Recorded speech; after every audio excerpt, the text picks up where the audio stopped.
Welcome to Mukta series. ড্রামার শুরুতে আমরা একটি ছেলেকে দেখতে পাই যে কিনা রক্তমাখা তলোয়ার হাতে অনেকগুলো লাশ এড়িয়ে সামনের দিকে যাচ্ছিল। সামনে আরো অনেক গার্ডরা ছিল, তবে সে তাদের সবাইকে মেরে ভেতরে চলে যায়। এই ছেলেটির নাম হলো লিয়ানশি, এই রাজ্যের নাম হলো ইয়াংজং। আর লিয়ানশি এই রাজ্যের রাজাকে মারতে এসেছে। সে যখন রাজার গলায় তলোয়ার ধরে তখন সে বলে, লিয়ানশি তুমি আমার কথা বিশ্বাস করো, আমি তোমাকে মারার চেষ্টা করিনি, তোমাকে মারার চেষ্টা করেছে ইউয়ান। লিয়ানশি বলে, ইউয়ান? তোমার কি মনে হয় আমি ইউয়ানকে ছেড়ে দেব? এরপর সে তাকে মেরে ফেলে। সে চলে যাওয়ার সময় বলছিল, আমার রাজ্য লিচুয়ানকে শেষ করতে যারা যারা জড়িত ছিল আমি কাউকে বাঁচিয়ে রাখবো না। এরপর লিয়ানশি একটি যমজ গাছের কাছে আসে, যে গাছটি প্রায় মৃত ছিল।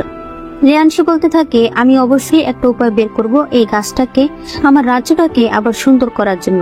আর ইউয়ান, তোমাকে অবশ্যই আমি শেষ করে ফেলবো। তার চোখ দিয়ে তখন পানি পড়ছিল। তখন আমাদেরকে দেখানো হয় সেই একই গাছের মতো গাছের ছবি আঁকছিল একটি মেয়ে। একটু পরেই তার কাছে একজন দাসী আসে। সে বলে, ম্যাডাম আমি আপনার বিয়ের জন্য পোশাক নিয়ে এসেছি, রাজকুমার আপনার জন্য অনেকগুলো পোশাক পাঠিয়েছে।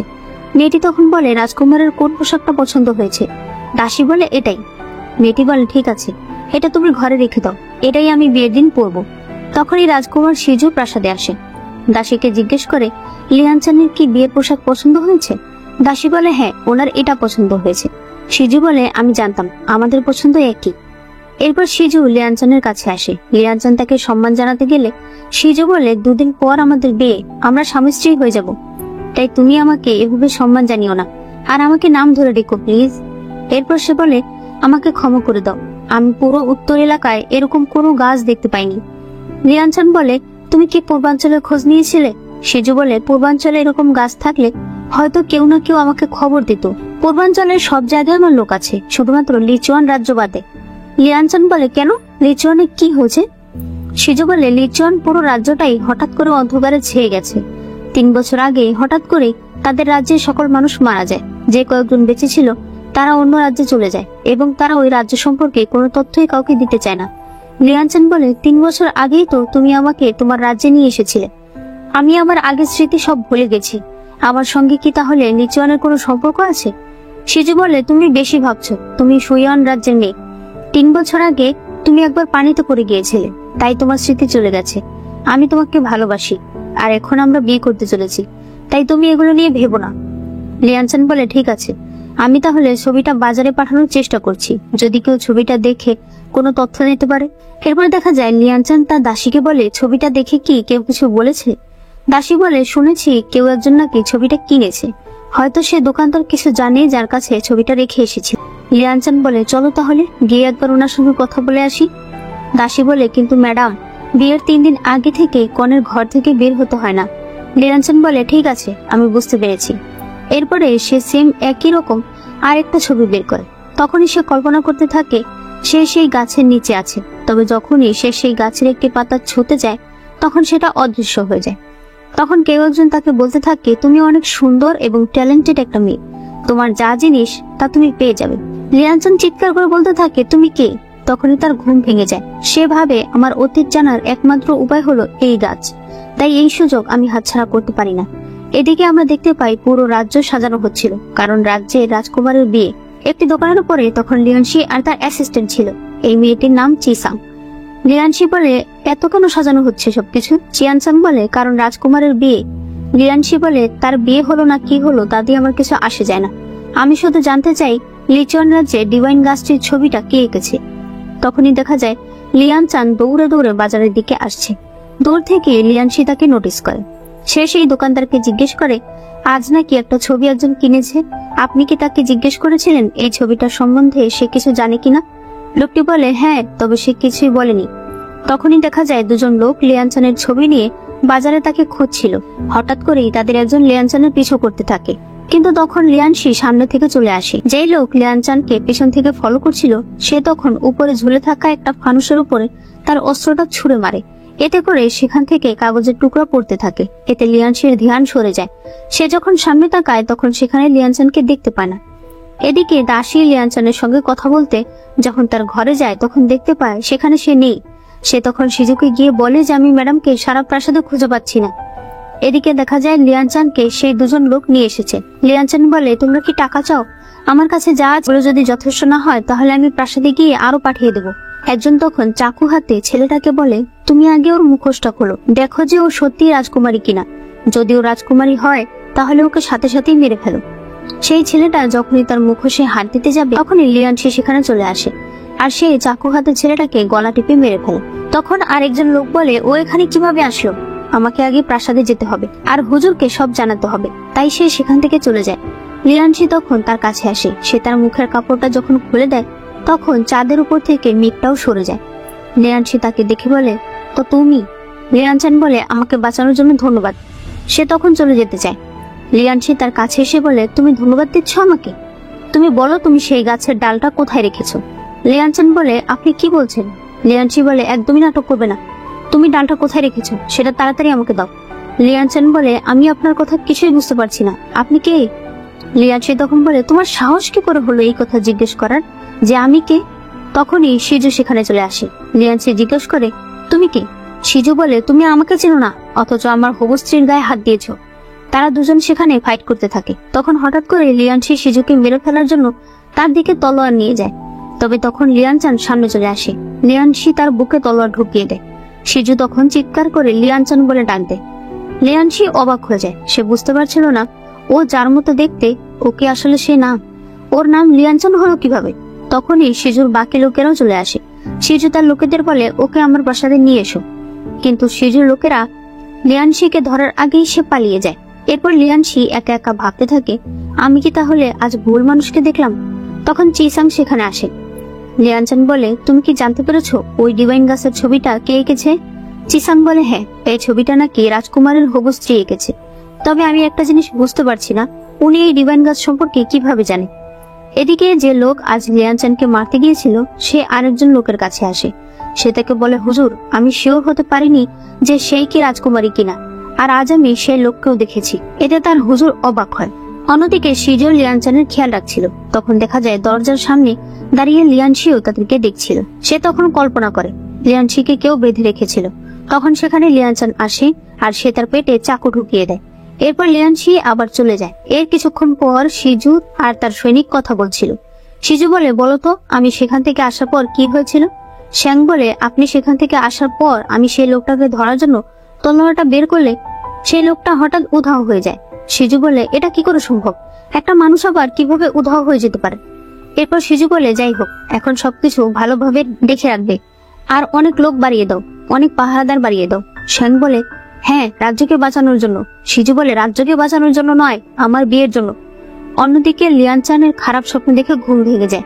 সে এসে যখন পানি খেতে চায় তখনই পেছন থেকে লিয়ানশি চলে আসে। এটা দেখে তার হাত থেকে কাপটা পড়ে যেতে চায়, কিন্তু লিয়ানশি সেটা ধরে ফেলে। লিয়ানশি বলে, ভালোই তো লুকাতে পারো ইউয়ান। তার মানে এটাই হলো সেই ইউয়ান যাকে লিয়ানশি খুঁজে বেড়াচ্ছে। সে সেই ছবিটা বের করে বলে, এই ছবিটা কি তুমি এঁকেছো? ইউয়ান বলে, তুমি এটা কোথায় পেলে? লিয়ানশি বলে, তার মানে তুমি এঁকেছো। সেই ইউয়ানের কাছে গেলে ইউয়ান চিৎকার করে শিজুকে ডাকতে যায়, কিন্তু লিয়ানশি তার মুখ চেপে ধরে। তারপরও শিজু একটু আওয়াজ শুনতে পায়। সে দৌড়ে ইউয়ানের ঘরে আসে, কিন্তু সে দেখতে পায় ঘরে কেউ নেই। শ্যাং এসে বলে, রাজকুমার, কাল রাতে সেই লোকটা এসেছিল। তারা দৌড়ে তখন সেদিকে যেতে থাকে। এদিকে দেখা যায় লিয়ানশি ইউয়ানকে কাঁধে করে নিয়ে আসছিল। ইউয়ান বারবার বলছিল, আমাকে ছেড়ে দাও। লিয়ানশি এরপর তাকে ঘরে নিয়ে যায়। সে তাকে বলে, আমাকে তুমি সেই গাছের ডাল দিয়ে দাও। ইউয়ান বলে, আমি কিছুই বুঝতে পারছি না যে আপনি কি বলছেন। কেনই বা আপনি আমাকে কিডন্যাপ করে নিয়েছেন? লিয়ানশি বলে, নাটক করা বন্ধ করো আর গাছের ডাল আমাকে দাও। ইউয়ান তখন একটা হেয়ার পিন হাতে নিয়ে বলে, আমার কাছে আসবে না, আমি কিন্তু তোমাকে মেরে ফেলবো। লিয়ানশি বলে, তোমার সত্যি মনে হয় তুমি একটা হেয়ার পিন দিয়ে আমাকে মারতে পারবে? সে আরো কাছে যেতে থাকে। ইউয়ান বলে, তুমি আমার কাছে আসলে আমি নিজেকে মেরে ফেলবো, তাহলে তুমি আর কিছুই জানতে পারবে না। লিয়ানশি বলে, তোমার এই নিষ্পাপ চেহারা আগেও যেমন ছিল এখনো তেমনই আছে, তুমি ভালোই ভালোই আমাকে গাছের ডাল দিয়ে দাও। ইউয়ান তখন হেয়ার পিনটা নিজের গলায় ঢুকিয়ে দিতে চায়, কিন্তু লিয়ানশি সেটা আগুনে ফেলে দেয়। এরপর সে তার গলা চেপে ধরে। সে বলে, তোমাকে মারার অধিকার একমাত্র আমার আছে। ইউয়ান বলে, তুমি আসলে কে? লিয়ানশির চোখ দিয়ে তখন পানি করতে থাকে। সে বলে, আমি কে? আমি হলাম সেই ভূত যে তোমার চাকুর আঘাত থেকেও বেঁচে ফিরে এসেছে। এরপর লিয়ানশি বাইরে আসে। সে চিসাংকে বলে, তুমি ভালোভাবে খোঁজ নাও যে ওর আসল পরিচয় কি, ওর জন্ম কোথায় হয়েছে, ওর ব্যাকগ্রাউন্ড কি, সবকিছু খোঁজ করো। আর গত রাতে ওকে যে মারতে এসেছিল তাদের ব্যাপারেও খোঁজ নাও। তারা কি সাধারণ কোনো ডাকাত ছিল নাকি অন্য কেউ, এই সব তথ্য আমার চাই। চিসাং বলে ঠিক আছে, আমি সব খোঁজ নিচ্ছি। এদিকে রাজকুমার শিজু অনেক সৈন্যদল নিয়ে পুরো রাজ্যে তল্লাশি চালাচ্ছে ইউয়ানকে খোঁজার জন্য। এরপর ইউয়ান একা একা বসেছিল, তখনই লিয়ানশি তার কাছে আসে। লিয়ানশি তাকে বলে এখানে আসো, কিন্তু ইউয়ান যায় না। সে তখন তার চুল ধরে টেনে তাকে এখানে নিয়ে আসে। এরপর সে তাকে একটি মেকআপ দেখিয়ে বলে, তোমার কি এটার কথা মনে আছে? এটা ডালিমের রস দিয়ে বানানো হয়েছে। ইউয়ান বলে না। লিয়ানশি বলে এখানে এসে বসো, কিন্তু ইউয়ান তার কথা শোনে না। লিয়ানশি তখন আবারও তার চুল ধরে টেনে তাকে এনে বসায়। এরপর সে তার গায়ে হাত দিয়ে জোরে চাপ দিতে থাকে আর তার কানটা দেখিয়ে বলে, আগে তোমার কান এরকম ছিল না। সে তাকে জোর করে একটা কানের দুল পরিয়ে দেয় আর বলে, আগে তুমি এই কানের দুল পরতে। লিয়ানশি তাকে আয়না দেখিয়ে বলে, ভালো করে দেখো, দেখে সবকিছু মনে করো আর আমাকে বলো যে ওই গাছের ডাল তুমি কোথায় রেখেছো। ইউয়ান বলে, আমার কিছুই মনে নেই। লিয়ানশি তখন তাকে ধাক্কা মেরে সেখান থেকে চলে যায়। এরপর লিয়ানশির কাছে চিসাং আসে আর বলে, হুজুর, আমি জানতে পেরেছি এই রাজ্যের রাজকুমার নাকি ওই ম্যাডামকে 3 বছর আগে এই রাজ্যে নিয়ে এসেছে। সে তার আগের সকল স্মৃতি ভুলে গেছে আর আগামীকাল রাজকুমার আর ওই ম্যাডামের বিয়ে। লিয়ানশি তখন বলে, আমি 3 বছর ধরে ওকে খুঁজে বেড়াচ্ছি, কিন্তু ওর তো স্মৃতি হারিয়ে গেছে আর এখনো রাজকুমারের স্ত্রী হতে যাচ্ছে। চিসাং তখন অবাক হয়ে যায়। সে বলে, তার মানে কি উনি সেই? এরপর লিয়ানশি আবারও ইউয়ানের কাছে আসে। সে তাকে বলে, তুমি আমার কাছে আসো, তোমার আঘাতে ওষুধ লাগাতে হবে। কিন্তু ইউয়ান এবারও না। লিয়ানশি যখন তাকে ধরে আনতে চায়, ইউয়ান তখন তাকে ধাক্কা দিয়ে বলে, তুমি আমাকে ছোবে না। লিয়ানশি তখন তার কাছে বসে বলে, তোমার আঘাতটার চিকিৎসা করা প্রয়োজন। ইউয়ান তখন কাঁদতে থাকে। লিয়ানশি বলে, তোমার কি কিছু মনে পড়েছে? ইউয়ান বলে, না, 3 বছর আগেই আমার আগের সব স্মৃতি চলে গেছে। আমি নিজেই জানি না আমি কে, আমার কোনো কিছুই মনে নেই। তবে আমি সবসময় চাইতাম যেন আমার স্মৃতি মনে পড়ে। কিন্তু যখন থেকে তোমার সঙ্গে আমার দেখা হয়েছে, তখন থেকে তুমি আমাকে মারতেও চেয়েছো, আমাকে জোর করে তুলে এনেছো, এখন আমার সঙ্গে খারাপ আচরণ করছো। এখন মনে হচ্ছে আমার আগের স্মৃতি না জানাই ভালো। লিয়ানশি বলে, তুমি কি সত্যি জানতে চাও না যে আমাদের মধ্যে কি সম্পর্ক ছিল? ইউয়ান বলে, না, চাই না। তুমি আমার সঙ্গে যেরকম আচরণ করো এতে আমার কিচ্ছু আসে যায় না যে তুমি আমার কে হও। আমি কখনোই তোমার সঙ্গে থাকতে চাই না আর চাইবো না। লিয়ানশি তখন প্রচন্ড রেগে যায় আর ওষুধটাকে ছুঁড়ে ফেলে দেয় যাতে সেটা ভেঙে টুকরা টুকরা হয়ে যায়। এরপর সে ইউয়ানকে বলে, তাহলে তুমি চলে যাও।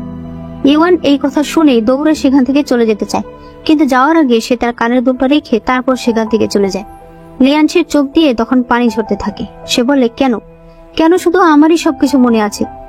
এদিকে রাজকুমার আর তার লোকেরা ইউয়ানকে পাগলের মতো খুঁজে বেড়াচ্ছিল। তখনই রাজকুমার সামনে ইউয়ানকে দেখতে পায়। সে দৌড়ে এসে ইউয়ানকে জড়িয়ে ধরে। ইউয়ান ও শিজুকে জড়িয়ে ধরে। বাকি সৈনিকরা সবাই তাদেরকে ঘিরে রাখে। তখন দেখা যায় উপর থেকে লিয়ানশিও তাদেরকে দেখছে। শ্যাং বলে, রাজকুমার, আমি কি একটা পালকির ব্যবস্থা করব? শিজু বলে, দরকার নেই। সে ইউয়ানকে কোলে তুলে নেয় আর এরপর তাকে নিয়ে চলে যেতে থাকে। পরদিন সকালে শিজু যখন ইউয়ানের ঘরে আসে, ইউয়ান তখন বলে, চলো আপাতত আমরা বিয়েটা বাদ দিই। শিজু বলে, তুমি এই কথা কেন বলছো? যাতে আমি কোনো বিপদে না পড়ি তাই? তুমি চিন্তা করো না, আমি এই রাজ্যের রাজকুমার, তাই ও আমার কিছুই করতে পারবে না। এদিকে চিসাং লিয়ানশিকে বলে, হুজুর, আমি খোঁজ দিয়ে জানতে পেরেছি যে লোকগুলো রাজকুমারীকে সেদিন মারতে এসেছিল তারা এই রাজ্যের নয়। তারা ডাকাতি করার জন্য নয়, বরং তাদের হয়তো অন্য কোনো উদ্দেশ্য ছিল। লিয়ানশি বলে, তার মানে আমি ছাড়াও আরো কেউ আছে যে ওকে খুঁজে বেড়াচ্ছে। চিসাং বলে, কাল কি আপনি সেখানে যাবেন না? লিয়ানশি বলে, কোথায়? চিসাং বলে, কাল তো ম্যাডাম আর রাজকুমারের বিয়ে হয়ে যাবে। লিয়ানশি কোনো কথা বলে না। এরপর পরদিন তাদের বিয়ের অনুষ্ঠান শুরু হয়ে যায়। শিজু আজ অনেক খুশি ছিল। ইউয়ান যখন তাকে দেখতে পায় সে তখন বলে, আজকের এই দিনটার জন্য শিজু কত অপেক্ষা করেছে, তাই আমাকে খুশি থাকতে হবে। এই রাজ্যের বিয়ের নিয়ম অনুযায়ী বর কনেকে এবং কনে বরকে একটি করে উপহার দেয়। শিজু ইউয়ানের জন্য তার উত্তরাধিকার সূত্রে পাওয়া রাজপুত্রের সিলটা দিয়ে দিতে চায়, কিন্তু ইউয়ান বলে, এটা তুমি কি বলছো? এটা আমি নিতে পারবো না। শিজু বলে, আমি আমার জীবনের সবচেয়ে মূল্যবান জিনিসটা তোমাকে দিতে চাই। কিন্তু তার সৈনিকও তাকে না করছিল, কারণ মহারাজ জানতে পারলে অনেক অশান্তি করবে। সৈনিক বলে, রাজকুমার, আপনি না একটা মুক্তার হার এনেছিলেন, আমি সেটা এনে দেই, আপাতত সেটা দিয়ে বিয়েটা সম্পন্ন করুন। ইউয়ানও তাকে সেটাই করতে বলে, তাই শিজু রাজি হয়ে যায়। শিজু ইউয়ানকে বলে, যতক্ষণে আমার উপহার আসছে ততক্ষণে তুমি তোমার উপহারটা আমাকে দিয়ে দাও। ইউয়ান যখন উপহার বের করে তখন দেখা যায় এটা ছিল একটা হেয়ার পিন। লিয়ানশি এটা দেখে প্রচন্ড রেগে যাচ্ছিল। চিসাং বলে, হুজুর, আপনি কেন বাধা দিচ্ছেন না? উপহার দেওয়া নেওয়া হয়ে গেলে তো বিয়ে সম্পন্ন হয়ে যাবে। লিয়ানশি বলে, তো আমি কি করব? তখনই আমরা দেখতে পাই কেউ একজন ইউয়ানকে টার্গেট করে তীর মারতে চাইছিল, যেটা লিয়ানশি দেখতে পায়। সেই ইউয়ানকে শিজু যখন বুঝতে পারে এখানে অনেক লোক এসেছে, সে তখন গার্ডেদের বলে রাজকুমারীকে নিয়ে আগে প্রাসাদে যাও। আর বাকি তারা দুজন এখানে সেই লোকেদের সঙ্গে ফাইট করছিল। লিয়ানশি বুঝতে পারে ইওয়ানের জীবনে অনেক ঝুঁকি রয়েছে, তাই সে তখনই তাকে বাঁচাতে যায় এবং সেই লোকগুলোর হাত থেকে তাকে বাঁচিয়ে নেয়। এরপর সে তাকে কোলে উঠিয়ে নিয়ে যেতে থাকে। এদিকে রাজকুমারের সকল গার্ডরা মারা গেছে, রাজকুমারও অনেক বেশি আহত। রাজকুমার লিয়ানশিকে বলে, তুমি আমার স্ত্রীকে নিয়ে কোথায় যাচ্ছ? লিয়ানশি বলে, তোমার সঙ্গে ওর বিয়ে হয়নি। লিয়ানশি যখন ইওয়ানকে তুলে নিয়ে আসছিল তখন একজন গার্ড বলে, রাজকুমার ম্যাডাম আপনারা ঠিক আছেন? ইওয়ান এরপর লিয়ানশির কাঁধে কামড় দিয়ে সেখান থেকে নেমে যায়। সে জিজ্ঞেস করে, রাজকুমার ম্যাডাম এসব কথা মানে কি? কি সম্পর্ক তোমার আর আমার? লিয়ানশি বলে, তুমি এখনো বুঝতে পারছো না? তুমি আর আমি স্বামী স্ত্রী। ইওয়ান একদম অবাক হয়ে যায়। লিয়ানশি বলে, তুমি কি তোমার স্বপ্নে দেখা সেই গাছটাকে দেখতে চাও? সে তখন তার বুকের ভেতর থেকে ডিভাইন একটা পাওয়ার বের করে, যার উপরে ইওয়ান হাত ধরলে তারা সেই গাছের কাছে পৌঁছে যায়। ইওয়ান গাছটা দেখে অনেক অবাক হয়। সে বলে, এটা এরকম কিভাবে হয়েছে? আমার স্বপ্নে তো এটা অনেক সুন্দর ছিল। লিয়ানশি বলে, তুমি স্বপ্নে যেমনটা দেখো এই গাছ আগে তেমনটাই ছিল। 4 বছর আগে এই গাছের নিচে আমাদের বিয়ে হয়েছে, এরপরেই এই গাছটা এরকম হয়ে যায়, আর এর পেছনে দায়ী তুমি। ইওয়ান বলে, আমি কি করেছি? লিয়ানশি তখন তার কাছে এসে বলে, তুমি তাড়াতাড়ি এই গাছের ডাল আমাকে দিয়ে দাও। ইওয়ান মাটিতে পড়ে যায়। তার হাত যখন সেই গাছের উপর টাচ করে তখন সে লিয়ানশির সঙ্গে তার কিছু মুহূর্ত দেখতে পায়। সে তখন লিয়ানশিকে জিজ্ঞেস করে, তুমি যে ডালটার কথা বলো, তুমি কি আমাকে বলতে পারো সেটা দেখতে কেমন? লিয়ানশি তখন তার ভেতর থেকে সেই ডালটা বের করে। ইওয়ান সেটা ধরতে চাইলে লিয়ানশি বলে, এটা আমার। বিয়ের সময় একটা আমাকে আর একটা তোমাকে দেওয়া হয়েছে, তোমারটা তুমি কোথায় রেখেছো সেটা বের করো। ইওয়ান বলে, আমার তো সেটা মনে নেই, কিন্তু আমি তো শুনেছিলাম তোমার এই রাজ্য নাকি একেবারে ধ্বংস হয়ে গেছে। লিয়ানশি বলে, সেটা তো হবেই, তোমার কারণে এই লিয়ানলি গাছ, আমার রাজ্যের সকল মানুষ একসাথে সিল হয়ে গেছে। তুমি শুধুমাত্র সেই ডালটা আমাকে দাও, তাহলে আমি আবার সবকিছু আগের মতো করতে পারবো। তখন ইওয়ানের বুকের ভেতর ব্যথা হয়। লিয়ানশি বলে, তোমার ভেতরে গাছের ডাল নেই, তাই তোমার এখানে থাকা বেশিক্ষণ ঠিক হবে না। এরপর সে তাকে আবার নিয়ে আসে। লিয়ানশি বলে, এখন কি তুমি আবার রাজকুমারের কাছে ফিরে যাবে নাকি? ইওয়ান বলে, তুমি এটা কি বলছো? আমার কারণে পুরোটা রাজ্য ধ্বংস হয়ে গেছে, আমাকে খুঁজে বের করতে হবে আমি সেই ডাল কোথায় রেখেছি। তবে আজকের মতো আমাকে একবার শিজুর কাছে যেতে দাও, সে হয়তো আমাকে নিয়ে চিন্তা করছে। লিয়ানশি তখন তার হাত ধরে বলে, তুমি কোথাও যেতে পারবে না। সে তাকে ঘরে নিয়ে আটকে দেয়। কিছুক্ষণ পর ইওয়ান দেখতে পায় তার ঘরের সামনে কেউ খাবার রেখে গেছে। আসলে এটা করেছে চিসাং। এরপর সে তার জন্য কিছু ওষুধ এবং একটা সাধারণ পোশাকও নিয়ে আসে, যাতে সে তার বিয়ের পোশাকটা বদলাতে পারে। পরদিন ইওয়ান লিয়ানশির কাছে গিয়ে বলে, আমি সারা রাত এই বিষয় ভেবেছি, আমি তোমাকে সাহায্য করতে পারবো, তবে আমার বিয়ের রাজকুমারের সঙ্গে ঠিক হয়েছে। বিয়েটা ভাঙতে আমার তাকে বোঝাতে হবে, তাই আমাকে এখন সেখানে যেতে দাও। লিয়ানশি বলে, ঠিক আছে চলো। ইওয়ান বলে, আমি একাই যেতে পারবো। লিয়ানশি বলে, তুমি কি ভুলে গেছো যে তোমার উপরে অ্যাটাক হয়? এরপর তারা দুজন প্রাসাদে আসে। শিজু লিয়ানশিকে দেখেই রেগে যায়। ইওয়ান তখন তাকে বলে, তুমি রাগ করো না, আগে একটা ভুল বোঝাবুঝি ছিল, সে কোনো খারাপ লোক না, ও হলো লিচুয়ান রাজ্যের রাজকুমার। শিজু বলে, লিচুয়ান রাজ্যের রাজকুমার 3 বছর আগেই মারা গেছে, আর ওই রাজ্যে কেউ বেঁচে নেই। ইওয়ান তখন লিয়ানশিকে বলে, তুমি লিচুয়ান রাজ্যের রাজকুমার, তোমার কাছে কোনো না কোনো প্রমাণ তো আছেই। লিয়ানশি তখন বলে, 10 বছর আগে রাজকুমার আপনার বাবা অর্থাৎ মহারাজ অনেক বেশি অসুস্থ হয়ে যায়, কারণ সে একটি যুদ্ধে গিয়েছিল। সেখানে আহত হয়ে সে আমার রাজ্যে গিয়ে আমার কাছে সাহায্য চায়। ওই সময় আমি তার চিকিৎসা করেছিলাম, তাকে সুস্থ করে আবার সম্মানের সাথে রাজ্যে ফিরিয়ে দিয়ে গিয়েছিলাম। শিজু তখন মনে মনে বলে, এই বিষয়ে তো আর কেউ জানে না, শুধুমাত্র আমাদের রাজ্য আর লিচুয়ান রাজ্য ছাড়া। সে তখন এই কথা বিশ্বাস করে নেয়। এরপর ইওয়ান শিজুকে ঘরে নিয়ে সবকিছু খুলে বলে। শিজু বলে, তুমি কি পাগল হয়ে গেছো? 3 দিন আগে একটা লোকের সঙ্গে তোমার দেখা হলো, সে তোমাকে বললো যে তুমি আগে তার স্ত্রী ছিলে, আর তুমি তার কথা মেনে নিলে। কখনোই না, আমি এই বিয়ে কখনোই ভাঙবো না। শিজু এরপর লিয়ানশির কাছে আসে আর তাকে বলে, আমি মেনে নিয়েছি তুমি লিচুয়ানের রাজকুমার, তুমি আমার বাবাকে বাঁচিয়েছিলে, তাই আমিও তোমাকে সাহায্য করব। তুমি চাও ইওয়ানের স্মৃতি যাতে ফিরে আসে, ঠিক আছে, এজন্য আমি তোমাকে সাহায্য করব, কিন্তু আমি বিয়ে ভেঙে ফেলবো এটা তুমি স্বপ্নেও ভেবো না। তাই আমি তোমাকে আমার প্রাসাদে আমন্ত্রণ জানাচ্ছি, তুমি এসে এখানে থাকতে পারো যতদিন না পর্যন্ত রাজকুমারের স্মৃতি ফিরে আসছে। লিয়ানশি বলে, আমি এখানে থাকবো কি করতে? এমনিতেই তোমার এখানে বারবার অ্যাটাক হচ্ছে। শিজু বলে, ঠিক আছে, তাহলে আমি আর রাজকুমারী গিয়ে তোমার ওখানে থাকবো। এটা শুনে শিজুর সৈনিক অবাক হয়ে যায়। এরপরে তারা মোটামুটি সবকিছু প্যাকিং করে নেয়। এদিকে আমরা সেই লোককে দেখতে পাই যে কিনা ইওয়ানকে মেরে ফেলতে চেয়েছিল। সে বলে, আমার কাছে লিয়ানলি গাছের একটা হাড় রয়েছে, কিন্তু এটা আমার হাতে কোনো কাজ করে না। আমার মনে হয় ওদের দুজনের রক্ত যদি এটার উপর লাগে তাহলেই হয়তো এটা কাজ করবে। এদিকে মহারাজ সিজুর সঙ্গে দেখা করতে আসে। মহারাজ এসেই সিজুর সঙ্গে ফাইট শুরু করে দেয়। সে বলে, একটা অজ্ঞাত মহিলাকে বিয়ে করতে চাও, তার উপর আবার তুমি আমাদের উত্তরাধিকার সূত্রে পাওয়া সিলটা তাকে দিয়ে দিতে চাইছিলে। সিজু বলে, আমি তাকে ভালোবাসি, তাকে বিয়ে করতে চাই। তার কাছে যদি আমার সিল থাকে তাহলে সমস্যা কোথায়? কিন্তু মহারাজ এতে আরো রেগে যায়। সে বলে, তুমি এখনই ওই মেয়ের সঙ্গে বিয়ে ভেঙে ফেলবে, নইলে আমি তোমাকে চরম শাস্তি দেব। সিজু বলে, আপনি যা শাস্তি দেওয়ার দিয়ে দিন, কিন্তু আমি এই বিয়ে ভাঙবো না। মহারাজ তখনই শ্যাংকে বলে, তোমার রাজকুমারকে নিয়ে জেলখানায় বন্দি করো। সিজু বলে, দরকার নেই, আমি একাই যেতে পারবো। এদিকে লিয়ানশি আর ইউয়ান লিয়ানশির বাড়িতে চলে আসে। রাতে লিয়ানশি একা একা ভাবছিল, ও আমার পুরো জীবনটা শেষ করে দিয়েছে, আমার পুরো রাজ্য শেষ করে দিয়েছে, এখন আবার ওর কিছুই মনে নেই। আমি কিছুই বুঝতে পারছি না যে আমি কি করব। তখনই চিসাং সেখানে আসে। সে বলে, হুজুর, আমি আপনার জন্য একটা ডালিম নিয়ে এসেছি। লিয়ানশি সেটা নিয়ে নেয়। এরপর সে বলে, তোমার কি মনে হয় ইউয়ান কি ধরনের মানুষ?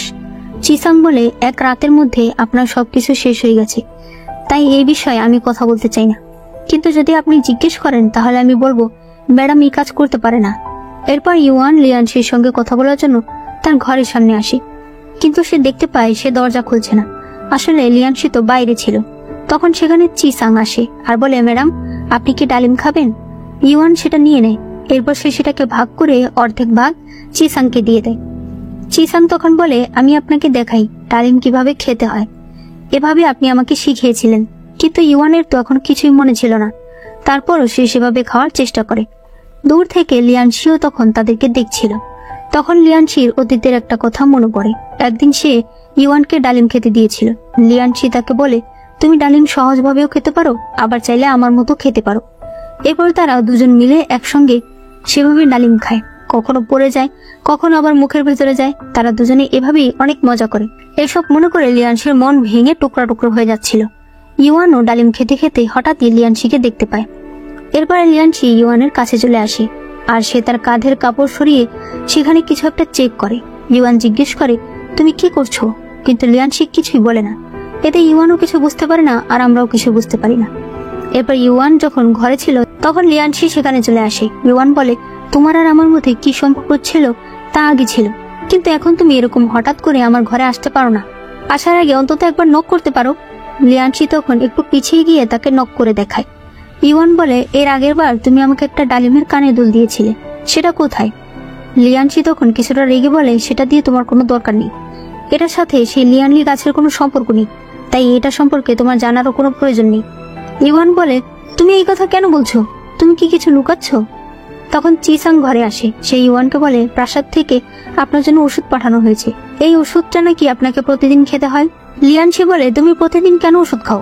ইউয়ান তখন বলে, এর সঙ্গে লিয়ানলি গাছের কোনো সম্পর্ক নেই, তাই তোমারও এটা জানার কোনো দরকার নেই। লিয়ানশির অনেক রাগ হচ্ছিল, তবে সে কিছুই বলে না।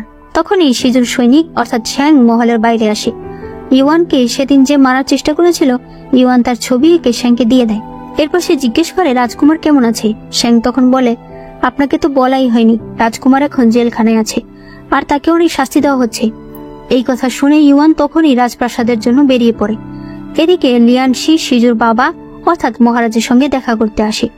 অনেক বছর আগে সে যে তাকে সাহায্য করেছিল, সেজন্য আজ সে তার কাছে একটি উপকারের দাবিতে এসেছে। তবে এর কাজ কি তা হয়তো আমরা পরে জানতে পারবো। সে যখনই বাইরে আসে তখন সেখানে ইউয়ানকে দেখতে পায়। তখন মহারাজ বাইরে আসে। ইউয়ান তখন তার কাছে নত হয়ে বলে, মহারাজ, আপনি রাজকুমারকে ছেড়ে দিন, রাজকুমার কখনো এই বিয়েটা ভাঙার জন্য রাজি হবে না, তাই আমি এই বিয়েটা ভেঙে ফেলছি। মহারাজ বলে, তুমি জানো তুমি কি বলছো? আমাদের রাজ্যের নিয়ম অনুসারে কোনো মেয়ে যদি বিয়ে ভেঙে ফেলে তাহলে তাকে 3 দিন 3 রাত কোনো কিছু না খেয়ে কোনো বিশ্রাম না করে এক জায়গায় দাঁড়িয়ে থাকতে হয়। তুমি কি এগুলো পারবে? ইউয়ান বলে, আমি অবশ্যই পারবো, তবে আমি রাজকুমারকে কষ্ট পেতে দেব না। এরপর দেখা যায় ইউয়ানকে রোদের মাঝখানে দাঁড় করিয়ে রাখা হয়েছে। লিয়ানশি তাকে জিজ্ঞেস করে, এই শাস্তিটা তুমি কেন নিলে? ইউয়ান তখন বলে, এমনিতেও তুমি তো বলেছো আমি অনেক অন্যায় করেছি, আমার অনেক শাস্তি পাওয়া উচিত। আমি জানি না আমি কি করেছি, তারপর আমি জেনে শুনে সিজুকে এত কষ্ট দিতে পারবো না। এটা শুধুমাত্র শরীরের একটা কষ্ট, কিছুদিন পর ভালো হয়ে যাবে, কিন্তু এর বদলে সিজুর জীবনটা বেঁচে যাবে, কারণ তার বাবা হয়তো কখনো এটা মেনে নেবে না যে তার কুমার একটা বিবাহিত মেয়েকে বিয়ে করবে। রাতে লিয়ানশি ভাবতে থাকে, আমি ভেবে পাই না আসল ইউয়ান কোনটা, যেটা আমি এখন দেখছি, না যাকে আমি আমার খারাপ সময় দেখেছি। তখন বৃষ্টি শুরু হলে লিয়ানশি ছাতা নিয়ে ইউয়ানের কাছে দাঁড়ায় আর সেখানেই সে সারা রাত ছাতা ধরে দাঁড়িয়ে থাকে। এভাবেই 2 দিন 2 রাত কেটে যায়। এরপর শিজুকে মুক্ত করে দেওয়া হয় আর তাকে ইওয়ানের ব্যাপারে বলে দেওয়া হয়। এদিকে লিয়ানশি ভাবতে থাকে, আমি আর তোমাকে এভাবে দেখতে পারছি না, আমি তোমাকে নিয়ে যাচ্ছি। কিন্তু তখনই সেখানে শিজু চলে আসে। লিয়ানশি বলে, তুমি এখানে কি করছো? শিজু বলে, তুমি এখানে কি করছো? লিয়ানশি বলে, ওর জীবন আমার কাছে গুরুত্বপূর্ণ, আমাকে তো এখানে থাকতেই হবে। শিজু বলে, এতটাই গুরুত্বপূর্ণ যে তুমি ওকে এখানে শাস্তি পাওয়ার জন্য রেখে দিয়েছো? তুমি কি ওকে এতটাই ঘৃণা করো? লিয়ানশি বলে, তুমি কি জানো আমাদের ব্যাপারে? শিজু ধাক্কা দিয়ে তাকে সরিয়ে দেয় আর এরপর সে ইওয়ানের কাছে যায়। ইওয়ানের অবস্থা দেখে তার চোখে পানি চলে আসে। সে বলে, সত্যি কি তুমি চাও না আমাদের বিয়েটা যাতে হোক? ইওয়ান তখন বলে, আমি ভেবেছিলাম আমি অতীত যখন ভুলেই গেছি তাহলে নতুন করে তোমার সঙ্গে জীবন শুরু করি, কিন্তু আমি ভাবিনি যে এতে তোমার জীবনের উপর কত প্রভাব পড়বে। তুমি আমাকে ক্ষমা করে দিও, আমি তোমাকে অনেক কষ্ট দিয়েছি। শিজু তখন কাঁদতে কাঁদতে বলে, অনেক হয়েছে। সে তখন তার দড়িগুলো কাটতে থাকে আর বলতে থাকে, আমি এই রাজ্যের রাজকুমার, আমার জন্য এটা একটা লজ্জার বিষয় যে আমি একটা বিবাহিত মেয়েকে বিয়ে করব, তাই তোমার চলে যাওয়াই ভালো। শিজু কথাগুলো বলছে ঠিকই, তবে তার চোখ দিয়ে অঝোর ধারে পানি পড়ছে। ইওয়ান তখন নিচে পড়ে যায় আর সে বলে, আমাকে ক্ষমা করে দিও। এরপর সে অজ্ঞান হয়ে যায়। লিয়ানশি তখন তার কাছে আসে। শিজু বলে, আমি ওকে তোমার কাছে দিয়ে দিলাম, তুমি ওর ভালো মতো চিকিৎসা করো। লিয়ানশি তখন তাকে নিয়ে বাড়ি চলে আসে। এদিকে আমরা শিজুকে দেখতে পাই, যে কিনা এখন ইওয়ানের বাকি একদিনের সাজা কাটছিল। শ্যাং বলে, আপনি কেন আবার এই সাজাটা নিচ্ছেন? আপনি মহারাজের কাছে ক্ষমা চেয়ে নিন। শিজু বলে, রাজ্যের কিছু নিয়ম থাকে যেগুলো সবাইকেই মানতে হয়।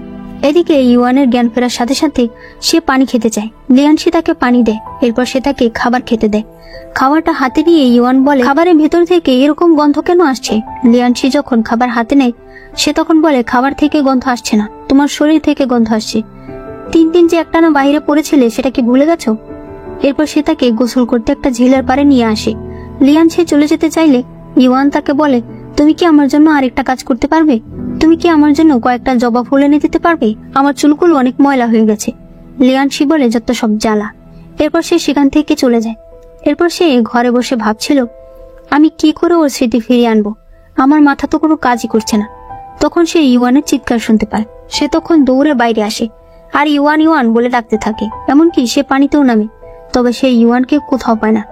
তখনই হঠাৎ করে ইওয়ান পানি থেকে উপরে ওঠে আর লিয়ানশিকে দেখে লজ্জা পেয়ে যায়। লিয়ানশি বলে, তোমার কি হয়? তুমি একটু শান্তিতে গোসলও করতে পারো না? ইওয়ান বলে, আমি কি করলাম? আমি একটা পাথরে ব্যথা পেয়েছি তাই চিৎকার করেছিলাম। লিয়ানশি বলে, কোন পাথর? ইওয়ান তখন পাথরটা দেখায়। লিয়ানশি তখন তার হাতে একটা আঘাতের চিহ্ন দেখতে পায়। সে তখন তার হাত ধরে বলে, এখানে কি হয়েছে? ইওয়ান বলে, আমি তো জানি না, যখন থেকে আমার মনে আছে তখন থেকে আমি আমার হাত এরকমই দেখছি। লিয়ানশির মনে পড়ে ইওয়ানের হাতে এই জায়গায় একটা ছবি আঁকা ছিল।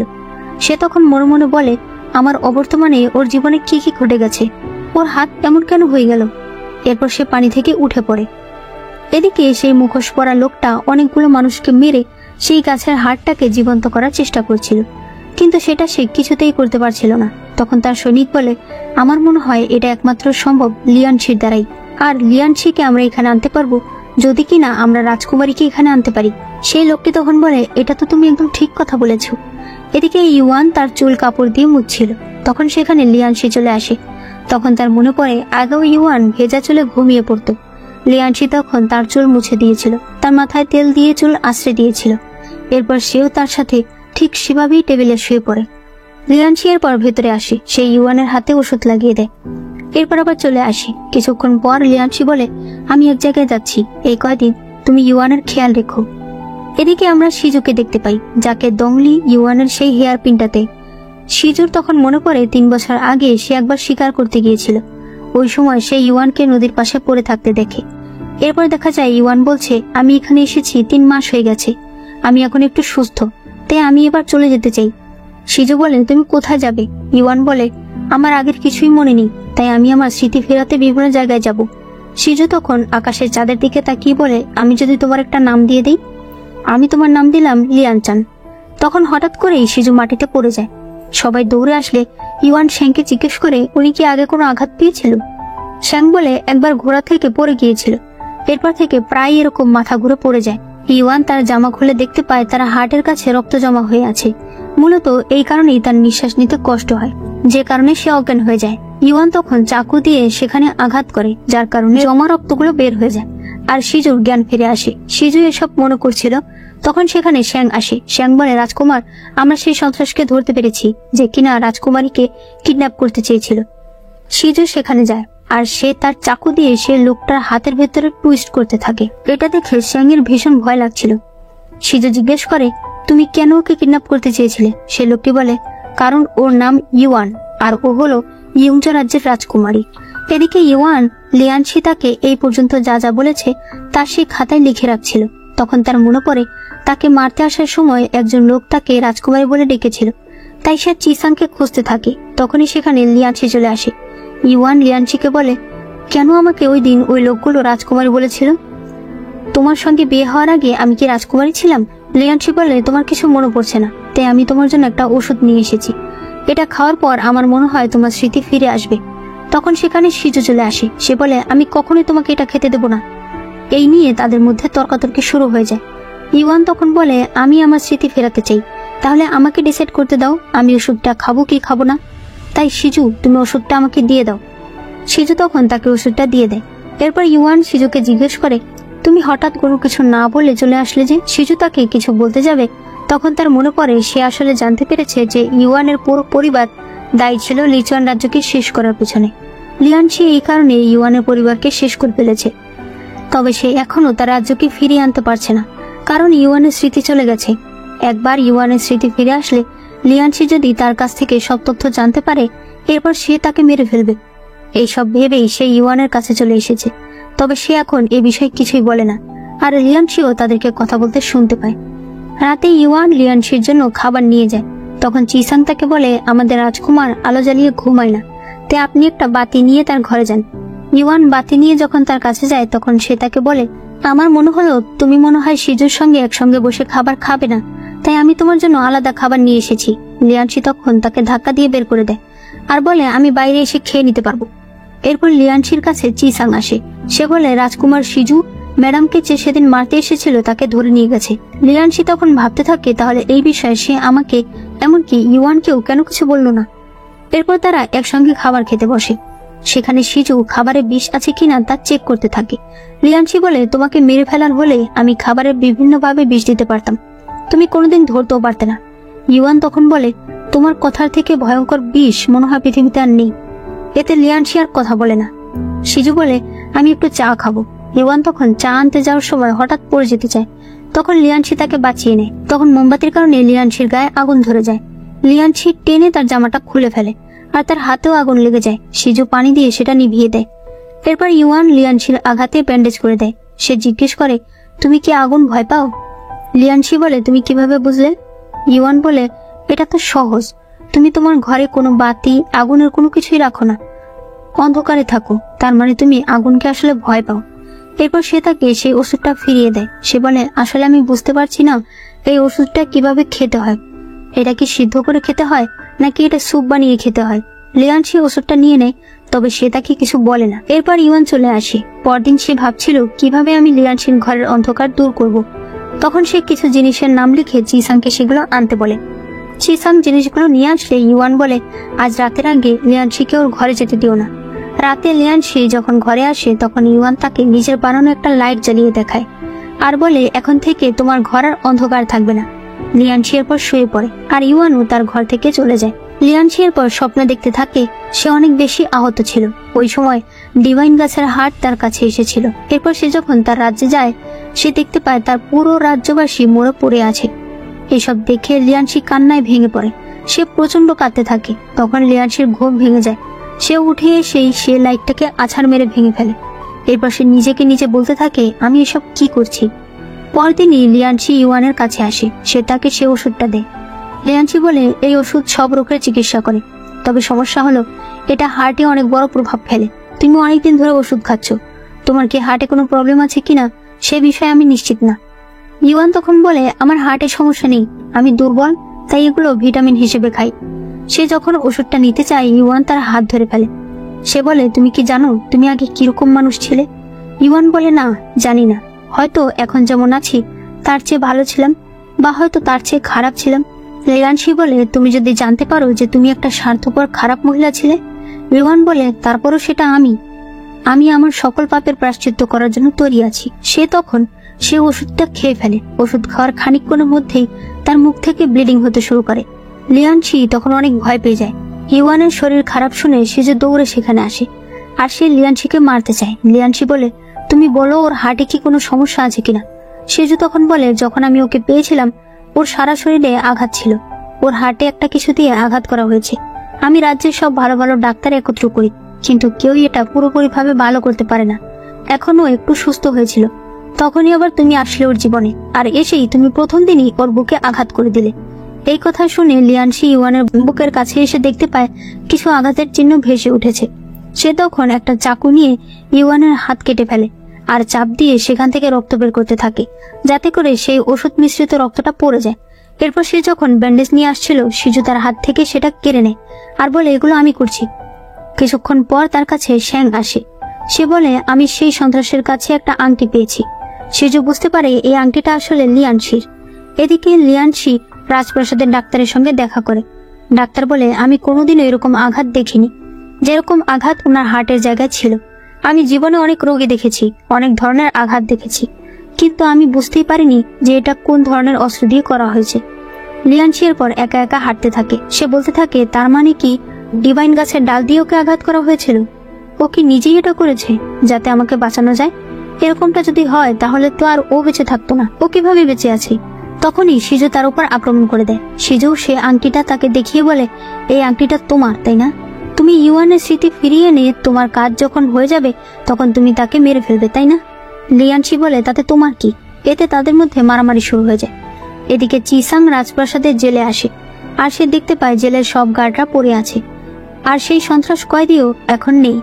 সে দৌড়ে বাড়িতে আসলে দেখতে পায় বাড়িতেও গার্ডেরা পড়ে আছে, আর ইওয়ান কোথাও নেই। সেখানে একটি চিঠি রাখা ছিল যাতে লেখা ছিল, ইওয়ানকে বাঁচাতে চাইলে পাহাড়ের খাদের উপরে একা এসো। চিসাং এই চিঠিটা নিয়ে লিয়ানশিকে দেয়। লিয়ানশি আর সিজু একসাথে সেই জায়গায় আসে। সিজু লিয়ানশিকে বলে, তুমি ইওয়ানকে বাঁচাতে যাও, আমি এদেরকে সামলে নিচ্ছি। লিয়ানশি সেখানে গেলে সে দেখতে পায় ইওয়ানকে একজন ধরে রেখেছে। মূলত এটা ছিল ইওয়ানের ভাই। লিয়ানশি গার্ডেদের মেরে ইওয়ানের কাছে যেতে থাকলে ইওয়ানের ভাই তাকে বলে, তুমি এই চাকুটা দিয়ে আগে নিজের বুকে রক্ত বের করো। ইওয়ান তাকে বারবার না করছিল, কিন্তু লিয়ানশি চাকুটা তার বুকে ঢুকিয়ে দেয়। এরপর সে সেই চাকুটা ইওয়ানের ভাইয়ের দিকে ছুঁড়ে মারে। ইওয়ান তখন সরে যায়, তবে এটা ইওয়ানের ভাইয়ের গায়ে লাগে না। সেই ডিভাইন গাছের হার্টের উপর যখন ইওয়ানের রক্ত পড়ে তখন সেটা অনেক রিয়াক্ট করে ওঠে, যার ফলে ইওয়ান উড়ে চলে যেতে থাকে। লিয়ানশি তাকে ধরে ফেলে আর সেও অনেক আহত হয়, আর সেই ডিভাইন হার্টটাও অন্যদিকে চলে যায়। ইওয়ানের পর অজ্ঞান হয়ে যায়। লিয়ানশি বারবার তাকে ডাকতে থাকে। এরপর যখন ইওয়ানের জ্ঞান ফেরে তখন সে তাকে জড়িয়ে ধরে। সিজু তাদেরকে দেখতে পায়। এরপর আমাদেরকে 4 বছর আগের সময় নিয়ে যাওয়া হয়। ইওয়ানের আজ বিয়ে ছিল। আজকেই তাকে লিচুয়ান যেতে হবে, যেখানে লিয়ানশির সঙ্গে তার বিয়ে হবে। ইওয়ান তার ভাইকে বলে, বাবা কোথায়? তার ভাই বলে, তোমাকে তো বলা হয়নি, আসলে বাবা কাল রাত থেকে অনেক অসুস্থ হয়ে গেছে, কিন্তু তোমাকে তো তোমার কথা রাখতে হবে। আসলে সেই ইওয়ানের সৎ ভাই, এবং সে তার মাকে বন্দি করে ইওয়ানকে একটা মিশনের জন্য লিচুয়ান পাঠাচ্ছিল। ইওয়ান শুধুমাত্র তার মায়ের জন্য চলে যায়। সেখানে যাওয়ার পর হঠাৎ করে বৃষ্টি নামতে শুরু করে। ওই সময় তার মাথায় কেউ একজন ছাতা ধরে। সে তাকাতে দেখতে পায় একটি ছেলে তার মাথায় ছাতা ধরে আছে। এটা ছিল লিয়ানশি, তবে ইওয়ান তো লিয়ানশিকে চিনত না। এরপর তাদেরকে সেই জমজ গাছের নিচে নিয়ে যাওয়া হয়। সেখানে সকল নিয়ম কানুন মেনে তাদের বিয়ে হয়। একটা বাটিতে পানির ভেতরে লিয়ানশি তার হাতের একটু রক্ত দেয়। সেই একই পানিতে ইওয়ানও তার হাতের 1 ফোঁটা রক্ত দেয়। এরপরে তারা দুজনেই দুটো ডাল দিয়ে সেই পানিটা মিক্স করে। এরপরেই তাদের বিয়ে সম্পন্ন হয়ে যায়। এরপরে সেই ডাল দুটোই তাদেরকে দিয়ে দেওয়া হয়। লিয়ানশি ইওয়ানকে বোঝায় যে এই ডাল অনেক মূল্যবান, কারণ এতে আমাদের রক্ত মিশেছে। এরপর লিয়ানশি বলে, ঠিক আছে, তুমি এবার বিশ্রাম নাও। ইওয়ান তখন লিয়ানশির পোশাক খুলে দিতে চায়। লিয়ানশি বলে, তুমি কি করছো? ইওয়ান বলে, এখানে আসার আগে দাসীরা আমাকে বলে দিয়েছে। লিয়ানশি ইওয়ানের মাথা ছুঁতে গেলে ইওয়ান প্রচন্ড ভয় পেয়ে যায়। লিয়ানশি তখন বলে, এসবের কোনো দরকার নেই, আমি অন্য জায়গায় ঘুমাচ্ছি। সে তখন পাশের রুমে চলে যায়। এই রুম দুটোর মাঝখানে পাতলা একটা পার্টিশন ছিল। ইওয়ান মাটিতে একটা ছোট ফুল পড়ে থাকতে দেখে সে তখন সেটা উঠিয়ে রাখে। লিয়ানশি এরপর বলতে থাকে, আসলে এটা আমাদের প্রথম দেখা নয়, আমি তোমাকে আরো দেখেছি, তবে তোমার হয়তো আমার কথা মনে নেই। এরপর আমাদেরকে দেখানো হয় লিয়ানশি একবার ইয়ংজা রাজ্যে গিয়েছিল। সে এক ডাক্তারের কাছে এসেছিল। তখন হঠাৎ করে ইওয়ান একটা ছোট্ট বাচ্চাকে নিয়ে সেখানে আসে, যে বাচ্চাটা অনেক অসুস্থ ছিল, এবং সে ডাক্তারকে বলছিল এই বাচ্চাটার আগে চিকিৎসা করতে। ওই দিনই লিয়ানশি প্রথম তাকে দেখেছিল, আর ওই দিন থেকেই সে তাকে ভালোবেসে ফেলে। যেহেতু ইওয়ান ফুল পছন্দ করে, তাই লিয়ানশি তার জন্য সকালবেলা অনেকগুলো ফুল একত্র করে নিয়ে আসছিল।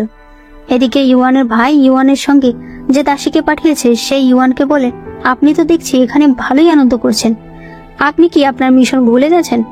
আপনার এখানে আপনার স্বামীকে মারতে পাঠানো হয়েছে, তার সঙ্গে ভালোবাসা করার জন্য নয়। তখনই লিয়ানশি সেখানে আসে। এরপর লিয়ানশি আর ইওয়ান একসঙ্গে বসে খাবার খাচ্ছিল।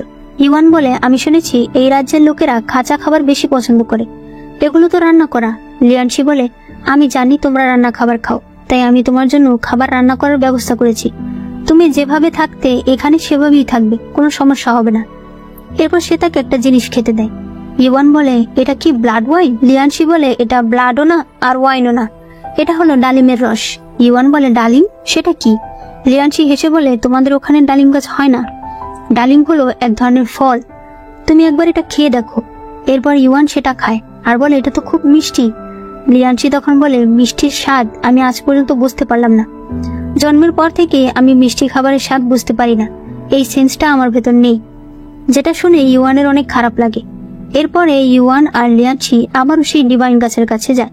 লিয়ানশি যখন গাছের উপর হাত রাখে তখন তার হাতে একটা চিহ্ন ভেসে ওঠে, কিন্তু যখন ইওয়ান গাছের উপর হাত রাখে তখন তার হাতে কোনো চিহ্ন ওঠে না। লিয়ানশি এই গাছের দেখাশোনা করে যে মহিলা, সেই মহিলাকে বলে, এটা নিয়ে ভয় পাওয়ার কিছু নেই, হয়তো ও নতুন এসেছে তাই গাছ এখনো ওকে আপন করে নিতে পারেনি। বাড়িতে আসার পর ইওয়ানের দাসী আবারও তাকে ভয় দেখাতে থাকে। সে তখন সুগন্ধি মেশানো একটা গোলাপের ফুলের পাপড়িগুলো ছিঁড়ে তার গায়ে ফেলে দেয়। এতে তার শরীর থেকে অনেক সুঘ্রাণ আসতে থাকে। দাসী বলে, এই সুঘ্রাণের কারণে তোমার স্বামী তোমার কাছে আসবেই, আর ওই সময় তুমি তাকে মেরে ফেলবে। এরপর ইওয়ান জানতে পারে লিয়ানশি অন্য রুমে চলে গেছে। লিয়ানশি বলে, আমি এখানে থাকলে তুমি ভালোভাবে ঘুমাতে পারবে না, তুমি আগে সবকিছুতে অভ্যস্ত হও। ইওয়ান বলে, আমার একটু গোসল করার প্রয়োজন ছিল। লিয়ানশি নিজে তখন তাকে গোসলখানায় নিয়ে আসে আর গার্ড হিসেবে বাইরে দাঁড়িয়ে থাকে। এরপর ইওয়ান ভাবতে থাকে, আমাকে কি সত্যি ওকে মেরে ফেলতে হবে? পরদিন সে দাসী আবার ইওয়ানের কাছে আসে আর সে তাকে একটা নখ দেখায়, যেটা ছিল মূলত ইওয়ানের মায়ের হাতের নখ। ইওয়ান প্রচন্ড কান্না করতে থাকে। দাসী তাকে বলে, আপনাকে শুধু একটা কাজ দেওয়া হয়েছে, আপনি সেটা করে ফেলুন, দেখবেন সব ঠিক হয়ে গেছে।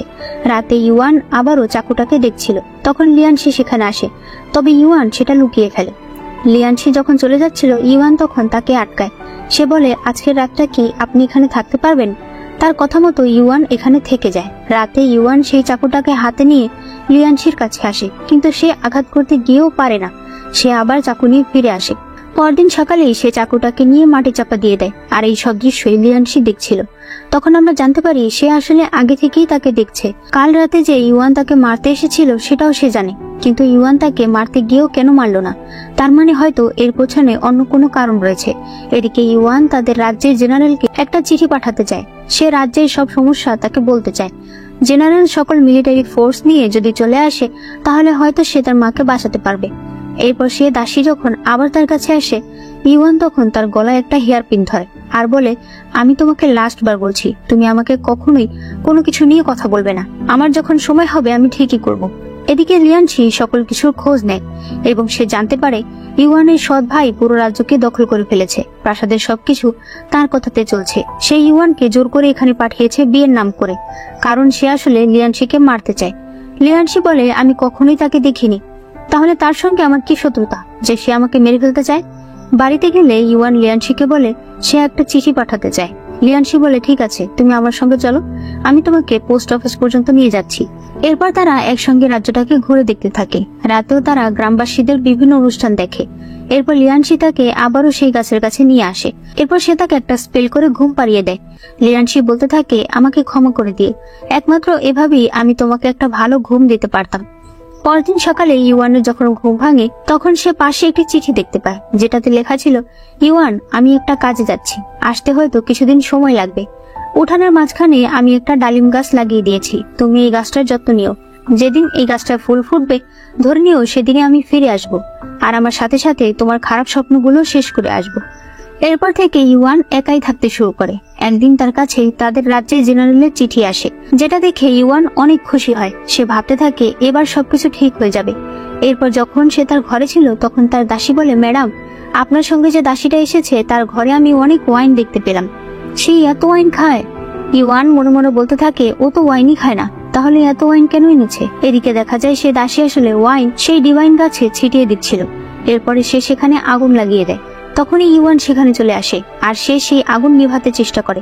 এদিকে গাছের দায়িত্বে ছিল সে মহিলার হঠাৎ মনে হতে থাকে ডিভাইন গাছের কিছু হয়েছে। তারাও তখন এদিকে আসতে থাকে। এদিকে ইওয়ান অনেক চেষ্টা করছিল আগুন নিভাতে। তখনই হঠাৎ করে বৃষ্টি শুরু হয়ে যায়। এটা দেখে ইওয়ান অনেক খুশি হয়। সে দাসী তখন পালিয়ে যায় আর ইওয়ান অজ্ঞান হয়ে যায়। তখন আমরা তার হাতে লিয়ানশির মতো চিহ্ন দেখতে পাই। এরপর ইওয়ানের যখন জ্ঞান ফেরে তখন সে তার পাশে তার লোকেদের দেখতে পায়। একটু পরেই সেখানে অনেক গ্রামবাসীরা চলে আসে। তারা যখন জানতে পেরেছে তাদের রাজকুমারী অসুস্থ, তারা তার জন্য অনেক জিনিস নিয়ে এসেছে। ইওয়ান এসব দেখে অনেক খুশি হয়। রাতে ইওয়ান সেই ডালিম গাছের কাছে গেলে সেখানে সে একজনকে পড়ে থাকতে দেখে। এরপর দেখা যায় তারা তার চিকিৎসা করছে। সেই মহিলাটি বলে, তার অবস্থা অনেক খারাপ, আমার মনে হয় না ও ঠিক হবে। ইওয়ান তখন তাকে একটা জিনিস দেয়। মহিলাটি বলে, এটা আপনি কোথায় পেলেন? ইওয়ান বলে, এটা রাজকুমার আমাকে দিয়েছে, আমার কোনো বিপদ হলে এটা খেতে বলেছে। তারা ওষুধটা সেই মেয়েটাকে খাইয়ে দেয়, আর এই মেয়েটাই হলো চিসাং। রাতে ইওয়ানের কাছে তার জেনারেলের চিঠি আসে এবং চিঠিতে লেখা ছিল জেনারেল সবকিছু সামলে নিয়েছে, যেটা শুনে ইওয়ান প্রচন্ড খুশি হয়। এরপর চিসাং চলে যেতে চায়। ইওয়ান বলে, তুমি কেন যাবে? এক হিসেবে তোমাকে বাঁচিয়েছে লিয়ানশি, কারণ আমি যদি তার গাছটা না দেখতে যেতাম তাহলে আমি তোমাকে পেতাম না, তাই তুমি কি তাকে ধন্যবাদ জানিয়ে যাবে না? চিসাং বলে, ঠিক আছে। এর পরদিন ইওয়ান জানতে পারে লিয়ানশি ফিরে আসছে। সে তখনই দৌড়ে সেদিকে যেতে থাকে। সারা গ্রাম পেরিয়ে সে নদীর কাছে এসে পৌঁছায়। লিয়ানশি তাকে দেখে বলে, তুমি এত দৌড়ে কেন এসেছো? কিছু কি হয়েছে? ইওয়ান বলে, না, আমি শুনেছি তুমি আসবে, তাই আমি অনেক খুশি হয়েছি, তাই তোমাকে নিতে এসেছি, চলো আমাদের বাড়িতে যাই। লিয়ানশি তার কথাগুলো শুনে অবাক হয়ে তাকিয়েছিল। তার সৈনিক তাকে বলে, আপনি কি ম্যাডামের সঙ্গে যাবেন না? উনি আপনাকে নিতে এসেছে। লিয়ানশি তখন খুশি হয়। এরপর সেও ইওয়ানের সঙ্গে আসতে থাকে। তারা বাড়িতে আসলে দেখতে পায় সেই ডালিম গাছটায় ফুল ফুটেছে। লিয়ানশি একটা ফুল ইওয়ানের মাথায় গুজে দেয়। রাতে লিয়ানশি নিজের লজ্জা ভেঙে যখন ইওয়ানের কাছে আসতে চায় তখনই একজন তাদেরকে ডেকে ডিস্টার্ব করে দেয়। পরদিন ইওয়ান সেই ডালিম গাছের ফুল দিয়ে একটা মেকআপ তৈরি করে। রাতে লিয়ানশি আসলে সে বলে, তোমাকে আজ অন্যরকম লাগছে। দাসী তখন বলে, কারণ ম্যাডাম একটা নতুন মেকআপ বানিয়েছে, তাই তাকে অন্যরকম লাগছে। লিয়ানশি বলে, তুমি কি আমার সঙ্গে একটু হাঁটতে বের হবে? এরপরে তারা দুজন হাঁটতে হাঁটতে আবার সেই ওয়াইন গাছের কাছে যায়। ইওয়ান তাকে একটা ওয়াইন খেতে দেয়। লিয়ানশি বলে, আমি যদি একবার বুঝতে পারতাম মিষ্টির স্বাদটা আসলে কেমন হয়। এরপর লিয়ানশি ইওয়ানকে একজোড়া কানের দুল দেয়, যেটা দেখতে অনেকটা ডালিমের মতো ছিল। ইওয়ান এতে অনেক খুশি হয়। সে তখন লিয়ানশিকে বলে, তুমি কি জানতে চাও মিষ্টির স্বাদ কেমন হয়? সে তখন তাকে কিস করে দেয়। লিয়ানশি একদম শকড হয়ে যায়। এরপর সে বলে, মিষ্টির স্বাদ অনেক ভালো। এরপর সে আবারও ইওয়ানকে টেনে আনে আর তাকে কিস করে দেয়। এসবের মাঝে ইওয়ানের একটা কানের দুল হারিয়ে যায়। লিয়ানশি বলে, সমস্যা নেই, আমি সেটা তোমাকে পরে খুঁজে দেব। এরপর ইওয়ানদের সঙ্গে দেখা করতে তাদের রাজ্যে সেই জেনারেল আসে, যার কাছে ইওয়ান চিঠি লিখেছিল। তার কাছে সে জানতে পারে এই সবকিছু সম্ভব হয়েছে আসলে লিয়ানশির কারণে। ইওয়ান এরপর বলে, তুমি এত কিছু করেছো আমার জন্য, অথচ আমি একটু বুঝতেও পারিনি। এরপর লিয়ানশি আবার সেই ডিভাইন গাছের কাছে যায়। সে সেখানে সে মহিলাকে ডেকে নিয়ে এসেছে। এখানে সে সেই মহিলাকে বলে, আমি আমার স্ত্রীকে সর্বদা রক্ষা করতে চাই, আমাকে বলুন সেটা আমি কিভাবে করতে পারবো। মহিলা বলে, এজন্য আপনাকে অনেক ত্যাগ করতে হবে। আপনার কাছে ডিভাইন গাছের যে ডালটা রয়েছে সেটা আপনি আমাকে দিন, এটা আমি আপনার হার্টে স্থাপন করে দিচ্ছি। এর মাধ্যমে আপনার স্ত্রী যদি কখনো বিপদে পড়ে আপনি তাকে বাঁচাতে পারবেন। এরপর লিয়ানশির শরীরে আরো অনেকগুলো সুই ঢোকানো হয়, যেটা অনেক যন্ত্রণাদায়ক ছিল। লিয়ানশি ব্যথায় চিৎকার করছিল। সে যখন বাড়িতে আসে ইওয়ান তখন দেখতে পায় লিয়ানশিকে অনেক অসুস্থ দেখাচ্ছে। সে বলে, তোমার কি হয়েছে? লিয়ানশি বলে, কিছু না, দেখো আমি তোমার জন্য একটা হেয়ার পিন বানিয়েছি। ইওয়ান বলে, আমি তোমাকে মারতে চেয়েছি, তোমাকে মারতেই আমি এখানে এসেছি, তুমি সব জানতে, তা সত্ত্বেও তুমি আমার সাথে এত ভালো ব্যবহার কেন করো? সে তখন কাঁদতে থাকে। লিয়ানশি তাকে জড়িয়ে ধরে শান্ত করার চেষ্টা করে, কিন্তু একটু পর লিয়ানশি নিজেই অজ্ঞান হয়ে যায়। এরপর সে মহিলাটি লিয়ানশির চিকিৎসা করার পর ইওয়ানকে সবকিছু খুলে বলে। সে বলে, রাজকুমার আপনাকে আর তার রাজ্যকে বাঁচানোর জন্য এটা করেছে। ইওয়ান তখন সেই মহিলাকে বলে, আমিও রাজকুমারের জন্য কিছু করতে চাই, যদি তার জীবনের সংখ্যা থাকে তাহলে আমি তাকে বাঁচাতে চাই। সেই জন্য আমি কি করতে পারি তা আমাকে বলে দিন, আর আমাকে কথা দিন এই কথা আপনি রাজকুমারকে বলবেন না। এরপর থেকে তারা দুজন একটা সাধারণ কাপলের মতো জীবন কাটাতে থাকে। এভাবেই কয়েক মাস কেটে যায়।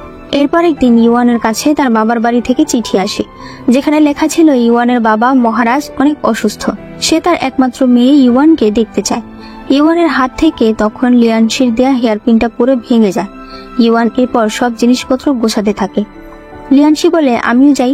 ইওয়ান বলে না, তুমি এখানে থাকো, আমি চিসাংকে নিয়ে যাচ্ছি।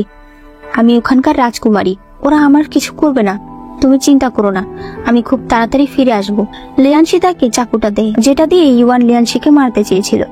লিয়ানশি বলে নিজের আত্মরক্ষার জন্য তুমি এটা তোমার কাছে রাখো। নৌকায় চড়ার আগে লিয়ানশির সৈনিক সেই হেয়ার পিনটা ঠিক করে এনে দেয়। তবে লিয়ানশি এখনো জানে না যে এটা ভেঙে গিয়েছিল। ইওয়ান বলে তুমি চিন্তা করো না, আমি ডালিম গাছে ফুল ফোটার আগেই ফিরে আসব। এরপরে ইওয়ান নৌকায় উঠে পড়ে। সে বলছিল আমি কোনোদিন ভাবতেও পারিনি আমি আজ শেষবারের মতো চলে যাচ্ছি। এরপর তারা যখন ইয়ংজো রাজ্যের প্রাসাদের সামনে আসে, ইওয়ান বুঝতে পারে ভেতরে কিছু গন্ডগোল আছে। তাই সে চিসাংকে বলে, চিসাং তুমি একটা ভাড়া বাসায় কিছুদিন থাকো, প্রাসাদে আমার কাজ শেষ হলে আমি তোমার সঙ্গে যোগাযোগ করব। চিসাংকে না চাইতেও যেতে হয়, কারণ কেউ যদি তার সঙ্গে তোমাকে নিতে না চায় তুমি তো জোর করে তার সঙ্গে যেতে পারবে না। ইওয়ান ভেতরে যাওয়ার সাথে সাথে তার সাথে সেবকদের মেরে ফেলায় ইওয়ানের ভাইয়ের সৈনিক ইয়ানমু। এরপর সেখানে ইওয়ানের ভাই ফ্যাঙ্গিন আসে। সে ইওয়ানকে একটা ঘরে নিয়ে যায়। ইওয়ান বলে তুমি বাবার সাথে কি করেছো? ফ্যাঙ্গিন বলে বাবা, ও তোমাকে বলা হয়নি, বাবা মারা গেছে, আর এখন থেকে রাজা হলো আমার ছেলে চিং। তাদের কথায় আমরা বুঝতে পারি ফ্যাঙ্গিনের মা একজন নাচনিওয়ালি ছিল। মহারাজ তার নাচ দেখতে গিয়ে মদ খেয়ে মাতাল হয়ে তার সঙ্গে নাইট স্পেন্ড করে ফেলে। এর ফলে ফ্যাঙ্গিনের জন্ম হয়। এরপর মহারাজ একটি বড় ঘরের মেয়েকে বিয়ে করে, যে ছিলেন মহারানী এবং ইওয়ানের মা। ফ্যাঙ্গিনকে রাজকুমারের পদ দেওয়া হয় ঠিকই, তবে তাকে কোনো সম্মান দেওয়া হয় না, কারণ সে নাচনিওয়ালির ছেলে।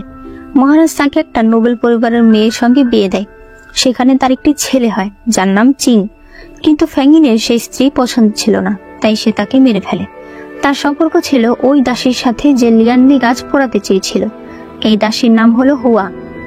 মহারাজ যখন অনেক বেশি অসুস্থ ছিল তখন সে পরবর্তী রাজা হিসেবে চিংকে ঘোষণা করে দিয়ে যায়, মানে সে তার ছেলেকে রাজা না বানিয়ে তার নাতিকে রাজা বানিয়েছে। আর এই কারণেই ফ্যাঙ্গিন এত পাগল হয়ে গেছে। সে নিজের পাওয়ার অনেক বাড়াতে চায়, তাই সে লিয়ানলি গাছের হাড় চায়। ইওয়ান তখন বলে তোমার শত্রুতা আমার সাথে, যত রাগ সব আমার সাথে, তুমি আমাকে মেরে ফেলো, তবে যারা আমাকে ভালোবাসে তাদের ক্ষতি করো না। ফ্যাঙ্গিন বলে তুমি কি বোকা, প্রাসাদে জানা তোমাকে ভালোবাসতো, আমি অলরেডি তাদের হাত কেটে ফেলেছি। এই দৃশ্য দেখে ইওয়ান সাথে সাথেই অজ্ঞান হয়ে যায়। আমি এখানে একটু কথা বলি, এই ফ্যাঙ্গিন সম্পূর্ণরূপে একটা সাইকো। আমি এই কথা কেন বলছি সেটা তোমরা পরে বুঝতে পারবে।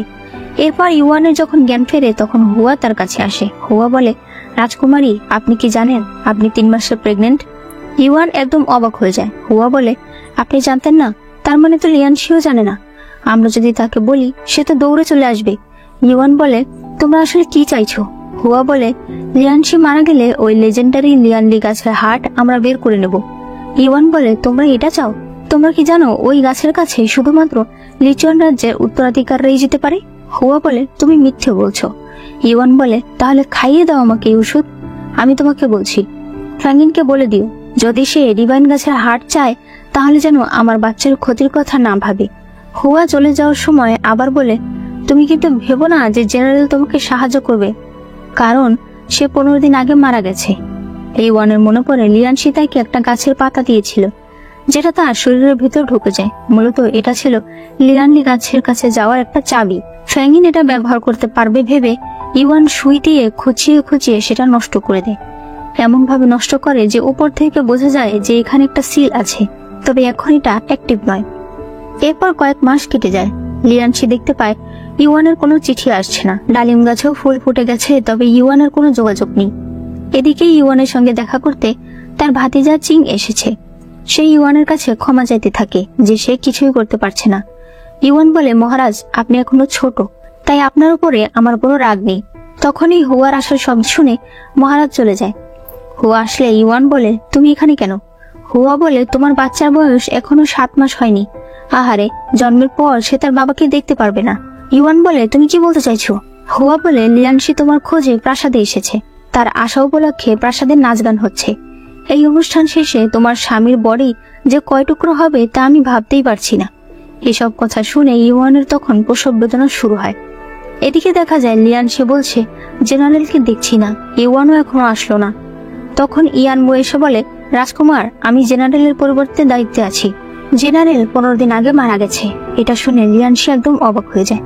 এরপর তারা জেনারেলের আত্মার শান্তি কামনা করে ওয়াইন খায়, মানে ওদের দেশের নিয়ম এটা আর কি। ওয়াইন খাওয়ার পরপরই লিয়ানশির শরীর খারাপ হয়ে যায়, তার মুখ থেকে ব্লিডিং হতে থাকে। অন্যদিকে ইওয়ান একা একা বাচ্চা জন্ম দিচ্ছিল। একটু পর লিয়ানশির কাছে ফ্যাঙ্গিন আসে। লিয়ানশি বলে, তুমি কে? ফ্যাঙ্গিন বলে, আরে আমি তো ভুলেই গেছি, তুমি তো আমাকে চেনো না। আমি হলাম ইওয়ানের বড় ভাই ফ্যাঙ্গিন। এদিকে ইওয়ানের একটি সুস্থ বাচ্চা হয়। ইওয়ান তাকে কোলে নিয়ে একটা ওষুধ বের করে। সে বলে, তোমার বাবা আমাকে এই ওষুধটি দিয়েছিল। এটা একটা মানুষকে গভীর ঘুম পাড়িয়ে দেয়। ইওয়ান মনে করে সে মহারাজকে বলেছিল, আপনি আমাকে কথা দিন, আমার বাচ্চা যেমনই হোক, যে অবস্থায় থাকুক, আপনি তাকে সিংমিং নামে এক ডাক্তারের কাছে রেখে আসবেন। এরপর ইওয়ান আবার সাজতে থাকে। সে বলে, ফ্যাঙ্গিন যত খারাপ, আমাকে তার চেয়েও খারাপ হতে হবে। একমাত্র তাহলে আমি তোমাদের দুজনকেই বাঁচাতে পারবো। আজ মনে হচ্ছে আমার জীবনের সবচেয়ে বড় ভুল ছিল লিচুয়ান রাজ্যে গিয়ে তোমাকে বিয়ে করা। এরপর দেখা যায় লিয়ানশিকে ইচ্ছে মতো টর্চার করা হচ্ছে। ফ্যাঙ্গিন বলে, তোমার স্বামী তো অনেক শক্ত, তারপরও সে আমাকে লিয়ান্নি গাছের কাছে যাওয়ার চাবি দিচ্ছে না। ফ্যাঙ্গিন ইওয়ানের বাচ্চাকে ছুঁলে হুয়া বলে, হুজুর, বাচ্চাটি বেঁচে নেই। ইওয়ান বলে, আমি তোমাকে লিয়ান্নি গাছের কাছে যাওয়ার টোকেন দিয়ে দেব, বদলে তুমি আমাকে লিয়ানশিকে দেবে। ফ্যাঙ্গিন বলে, লাশ নিয়ে যাও। ইওয়ান বলে, বাচ্চা সময়ের আগেই জন্মেছিল, লিয়ানশিও বাঁচবে না, তাই আমিও বাঁচতে চাই না। এদিকে লিয়ানশিকে চরমভাবে টর্চার করা হচ্ছিল। লিয়ানশি অজ্ঞান হয়ে গেলে তার উপর লবণ পানি ছেটানো হয়। যন্ত্রণায় লিয়ানশি চিৎকার করছিল। তখন ইওয়ান তার কাছে আসে। লিয়ানশি বলে, তুমি পালিয়ে যাও। ইওয়ান তাকে জড়িয়ে ধরে, আর এরপর সে চাকু বের করে সোজা লিয়ানশির বুকে গেঁথে দেয়। ইওয়ান ফ্যাঙ্গিনকে বলে, তোমার কাজ আমি সহজ করে দিলাম। আর টোকেন সে চাকু দিয়ে নিজের হাতের চামড়া কেটে ফ্যাঙ্গিনকে দিয়ে দেয়। এরপর বাচ্চাটা কোলে নিয়ে এসে ইয়ান মুখে একটা থাপ্পড় মারে আর বলে, দাঁড়িয়ে আছিস কোন দুঃখে? ওকে খুলছিস না কেন? এরপর ইওয়ান কাঁধে লিয়ানশির লাশ, কোলে বাচ্চাটা নিয়ে প্রাসাদ থেকে বেরিয়ে আসে। আর এখানেই এই কল্পনাটা শেষ হয়। কাহিনী আবার বর্তমানে আসে। ইওয়ান আশি বলে চিৎকার করে ঘুম থেকে ওঠে। আশি হলো লিয়ানশির ডাক নাম। এদিকে লিয়ানশি চিসাংকে বলে, 2 দিন হয়ে গেছে, ইওয়ানের কেন জ্ঞান ফিরছে না? চিসাং বলে, ডাক্তার বলেছে উনি ভালো আছে। আমার মনে হয় ডিভাইন গাছের হার্টের কিছু ইম্প্যাক্ট ওনার শরীরে পড়েছে, তাই টাইম লাগছে। লিয়ানশি বলে, আমি জানি না, তুমি একজন ভালো ডাক্তার নিয়ে আসো। এদিকে ইওয়ান দৌড়াতে দৌড়াতে লিয়ানশিকে খুঁজছিল। এরপর সে যখন তাকে দেখতে পায় তখন আশি বলে ডাক দেয়। লিয়ানশি একদম অবাক হয়ে যায়। ইওয়ান দৌড়ে এসে তাকে জড়িয়ে ধরে। লিয়ানশি বলে, তুমি আমাকে কি বলে ডাকলে? ইওয়ান তখন তাকে বুঝতে দিতে চায় না যে তার স্মৃতি ফিরে এসেছে, তাই সে বলে, আমি লিয়ানশি বলেছি। ইওয়ান কাঁদতে কাঁদতে বলে, তোমার আঘাত এখন কেমন আছে? লিয়ানশি বলে, আমি ঠিক আছি। তখন সেখানে শিজু আসে। ইওয়ান বলে, শিজু, ভালো হয়েছে তুমি এসেছো, আমার তোমার সাথে কথা আছে। লিয়ানশি ইওয়ানকে কোলে নিয়ে বলে, বাহিরে ঠান্ডা, কথা ভেতরে গিয়ে বলো। ভেতরে আসার পর ইওয়ান বলে, শিজু, যখন তুমি আমাকে পেয়েছিলে তুমি কি আমার বুকের কাছে কোন একটা জিনিস দেখেছিলে? শিজু বলে, তোমার বুকে শুধুমাত্র একটা আঘাত ছিল, আর কিছুই ছিল না। ইওয়ান ভাবতে থাকে, তাহলে কি সেই ডিভাইন গাছের ডাল হারিয়ে গেছে? হারিয়ে গিয়ে থাকলে লিয়ানশি কিভাবে লিয়ানলি গাছ উদ্ধার করবে আর তার রাজ্যকে সিল হওয়া থেকে আটকাবে? এরপর শিজু লিয়ানশির কাছে আসে। সে তার কাছে তার আগের সকল ব্যবহারের জন্য ক্ষমা চায়। সে বলে, আগে আমি তোমাকে বুঝতে পারিনি। কথায় কথায় শিজু বলে, তার একজন লোক অনেক অসুস্থ। লিয়ানশি তখন তার ডিভাইন হার্টের সাহায্যে সেই লোকটাকে সুস্থ করার চেষ্টা করে, তবে সে দেখতে পায় লোকটি মারা গেছে। লিয়ানশি চলে গেলে শিজুর সৈনিক বলে, লিচুয়ান রাজ্যের রাজকুমার কত ভালো, কিন্তু যখন ওনারা বিপদ করেছিল, যখন আমাদের কাছে সাহায্য চেয়েছিল, তখন মহারাজ তাকে সাহায্য করেনি। এটা শুনে শিজু প্রচন্ড ক্ষেপে যায়, আর সে তখনই তার বাবার কাছে যায়। সে বলে, আপনি এত অকৃতজ্ঞ কি করে হতে পারেন? আপনি যখন গুরুতর অসুস্থ ছিলেন, লিচুয়ান রাজ্যে গিয়ে পড়েছিলেন, তখন ওই রাজ্যের লোকেরা আপনাকে সুস্থ করেছে, অথচ তাদের বিপদের দিনে আপনি তাদের পাশে দাঁড়াননি। মহারাজ বলে, ওই সময় আমি যদি তাদের পাশে দাঁড়াতাম, তাহলে ইয়ংজো রাজ্য আমার বিরুদ্ধে চলে যেত। এতে আমার রাজ্যের এবং রাজ্যের মানুষের অনেক ক্ষতি হতো। একজন রাজা হিসেবে আমার নিজের রাজ্যকে সেফ রাখা আমার সবচেয়ে বড় দায়িত্বের মধ্যে পড়ে। শিজু বলে, এই কথাগুলো বলে এখন আপনি আমাকে কি শেখাচ্ছেন? যে কেউ সাহায্য করলে তার বিনিময়ে তাকে সাহায্য না করতে? মহারাজ বলে, তুমি যেটা বোঝো না সেটা নিয়ে কথা বলো না। তুমি এখন লিয়ানশির কাছে যাও, তাকে গিয়ে বলো আমি তাকে ডেকেছি। এদিকে ইওয়ান বসে বসে চাঁদ দেখছিল। তখন তার কাছে লিয়ানশি আসে। ইওয়ান বলে, এই 3 বছর তুমি কি করতে? তার চোখ দিয়ে তখন পানি পড়ছিল। তুমি কি তোমার রাজ্যকে আবার আগের মতো করার কথা ভাবতে? লিয়ানশি বলে, হ্যাঁ, আর আমি তোমাকেও খুঁজতাম। তুমি আসলে কোথায় আছো সেটা জানতে চাইতাম। তারপরে ইওয়ান বলে, আমাকে কি আরেকবার ডিভাইন গাছের কাছে নিয়ে যাবে? সে সেই গাছটাকে ছুঁয়ে বলে, সবকিছু আমার জন্য হয়েছে, এখন এই গাছ আর ফিরিয়ে আনা সম্ভব না। সে তখন গাছের উপরের একটি পাখির বাসায় তার কানের দুলটা খুঁজে পায়। এরপর তারা আবার ফিরে আসে। লিয়ানশি জিজ্ঞেস করে, তুমি কি লিয়ানলি গাছের ডাল ব্যবহার করেছিলে আমাকে বাঁচাতে? ইওয়ান বলে, আমি মনে করে দেখি আমি সেই ডাল কোথায় রেখেছি। লিয়ানশি বলে, আমি তোমাকে এটা জিজ্ঞেস করিনি যে তুমি ডাল কোথায় রেখেছো, আমি তোমাকে জিজ্ঞেস করেছি তুমি কি ডাল ব্যবহার করেছিলে আমাকে বাঁচাতে। ইওয়ান মনে মনে ভাবে, আমাকে আগে বের করতে হবে ওই ডাল আমি কোথায় পাবো, তার আগে আমি ওকে সবকিছু বলতে পারবো না। তখন সেখানে শিজু আসে। শিজু ইওয়ানের হাত থেকে তার বাঁধা কাপড়টা খুলে ফেলে। ইওয়ানের পর ঘরে চলে যায়। শিজু লিয়ানশিকে বলে, বাবা তোমাকে ডেকেছে, হয়তো বাবার কাছে গেলে তুমি তোমার সকল প্রশ্নের উত্তর পেয়ে যাবে। লিয়ানশি যখন শিজুর বাবার কাছে আসে তখন সে দেখতে পায় মহারাজের চোখ বাঁধা এবং সেটা রক্তাক্ত অবস্থায় আছে। লিয়ানশি কিছু বলার আগে মহারাজ বলে, এই ডিভাইন অস্ত্রটি একবার চালু হয়ে গেলে এটা আর থামবে না, তাই কথা না বলে আপনি এসে আমার সামনে বসুন। সেখানে বসার পর মহারাজ বলেন, যার বিষয়ে আপনি জানতে চান তার রক্ত দিন আমাকে। লিয়ানশি ইওয়ানের হাতের ব্যান্ডেজটা দিলে মহারাজ সেটা পানিতে ভিজিয়ে এরপর সেই ডিভাইন অস্ত্রের উপর ফেলে। এরপর সে লিয়ানশিকে চোখ বেঁধে ফেলতে বলে। চোখ বাঁধার পরে লিয়ানশিও নিজের হাত কেটে সেই অস্ত্রের উপরে রক্ত দেয়, আর এরপরই সেই অস্ত্রটি পুরোপুরিভাবে অ্যাক্টিভ হয়ে যায়। আর লিয়ানশি চলে যায় তার সেই অতীতে, যেদিন ইওয়ান তার লাশটাকে একটা জেলের পাড়ে নিয়ে এসেছিল। সে কাঁদতে কাঁদতে বলছিল, আমাকে ক্ষমা করে দিও, একমাত্র এইভাবেই আমি তোমাকে সেখান থেকে নিয়ে আসতে পারতাম। তবে তুমি চিন্তা করো না, তুমি অবশ্যই বাঁচবে। সে যখনই নিজের ভেতর থেকে লিয়ানলি গাছের ডাল বের করতে যায় তখনই সে কারো শব্দ শুনতে পায়। তখন বাহিরে দেখা যায় ফ্যাঙ্গিং তার লোকজন নিয়ে ইওয়ানকে খোঁজার জন্য এসে গেছে, কারণ সে বুঝতে পেরেছে ইওয়ান তাকে যে টোকেনটা দিয়েছে সেটা কাজ করে না। ইওয়ান তার ঘোড়াটাকে দৌড়ে চলে যেতে বলে, কিন্তু ফ্যাঙ্গিং খালি ঘোড়াটা দেখতে পায় আর সে বুঝতে পারে ইওয়ান এখানেই আছে। এদিকে ইওয়ান দৌড়াতে দৌড়াতে একটা খাদের কাছে এসে পড়ে। তখন পেছন থেকে ফ্যাঙ্গিং চলে আসে। লিয়ানশি নিজের চোখে দাঁড়িয়ে দাঁড়িয়ে সবকিছু দেখছিল। ফ্যাঙ্গিং বলে, লিয়ানশির লাশ আমাকে দিয়ে দাও। ইওয়ান বলে, তুমি যা চেয়েছো আমি তো তোমাকে দিয়েছি। ফ্যাঙ্গিং বলে, তুমি কি ভেবেছো তুমি এভাবে আমাকে বোকা বানাতে পারবে? এতক্ষণে আমার সৈনিকরা হয়তো লিচন রাজ্যে পৌঁছে গেছে। ইওয়ান বলে, তুমি এসব কি বলছো? ফ্যাঙ্গিং বলে, যখন আমি দেখলাম তোমার টোকেনটা আসলে কাজ করছে না তখন আমার মনে পড়লো তোমাদের লিচন রাজ্যে তো আমাদের জেনারেলও একবার গিয়েছিল, তাই আমি তার কবর খোদাই করি এবং সেখানে আমি তার শরীরে একটা টোকেন দেখতে পাই, আর আমি সেটা দিয়েই লিচন রাজ্যে প্রবেশ করেছি। লিয়ানশি বুঝতে পারে আসলে কিভাবে করে তার পুরো রাজ্যের লোকেদের মেরে ফেলা হয়েছে। তখনই ফ্যাঙ্গিনের বাকি লোকেরা চলে আসে। ফ্যাঙ্গিন বলে, তুমি শুধু শুধু আর ঝামেলা করো না। ইওয়ান মনে মনে বলতে থাকে, আমি এভাবে ওদের হাতে মরতে পারি না। সে তখন লিয়ানলি গাছের ডালটা বের করে আর সেটাকে নিজের বুকের ভেতর ঢুকিয়ে দেয়। লিয়ানশি দৌড়ে গিয়ে তাকে ধরতে চায়, তবে এটা তো শুধুমাত্র তার কল্পনা ছিল। লিয়ানশির চোখের সামনে ইওয়ান নিচে পড়ে যায়। তখন মহারাজ বলে, এটাই ছিল সেই অতীত। লিয়ানশির চোখ দিয়ে তখন অজর ধারে পানি পড়ছিল। সে মহারাজকে বলে, আমি লিয়ানশি কোনোদিন আপনার উপকারের কথা ভুলবো না। এরপর সে দৌড়ে বাড়ির দিকে আসতে থাকে। যখন সে ঘরের কাছে আসে তখন সে শুনতে পায় ইওয়ান আর শিজু কথা বলছে। ইওয়ান বলে, ওই গাছের ডাল হারিয়ে গেছে, ওই ডাল হয়তো আর পাওয়া যাবে না, আর লিচন রাজ্য আর কোনোদিন ফিরে আসবে না। শিজু বলে, কিন্তু তুমি তো লিয়ানশিকে বাঁচিয়েছ। ইওয়ান বলে, না, এতে আমার পাপ মোচন হয় না, আমি অনেক বড় অপরাধ করেছি। শিজুর পর সেখান থেকে চলে যায়। তখন লিয়ানশি ঘরে আসে। সে ইওয়ানকে জড়িয়ে ধরে। লিয়ানশি অনেক কাঁদছিল। লিয়ানশি তার হাত ধরে বলে, যখন এই জায়গায় সুই দিয়ে স্ট্যাব করেছিলে তখন অনেক ব্যথা হয়েছিল, তাই না? আর যখন চাকু দিয়ে কেটে ফেলেছিলে? ইওয়ানও তখন কান্না শুরু করে দেয়। সে বলে, আমাকে ক্ষমা করে দাও, লিয়ানলি গাছের ডাল হারিয়ে গেছে, আমাকে ক্ষমা করে দাও, আমি সেটা হারিয়ে ফেলেছি। লিয়ানশি তাকে জড়িয়ে ধরে। সে বলে, আমি জানি, আমি সব শুনেছি। এদিকে শিজু যখন বাড়িতে আসে তখন সে জানতে পারে তার বাবার চোখে আঘাত লেগেছে। সে দৌড়ে তখন তার বাবার কাছে যায়। সে বলে, বাবা কি হয়েছে? মহারাজ বলে, এই ডিভাইন অস্ত্রটাকে কাজে লাগাতে হলে আমাদের বংশের কারো চোখের রক্তের প্রয়োজন হয়।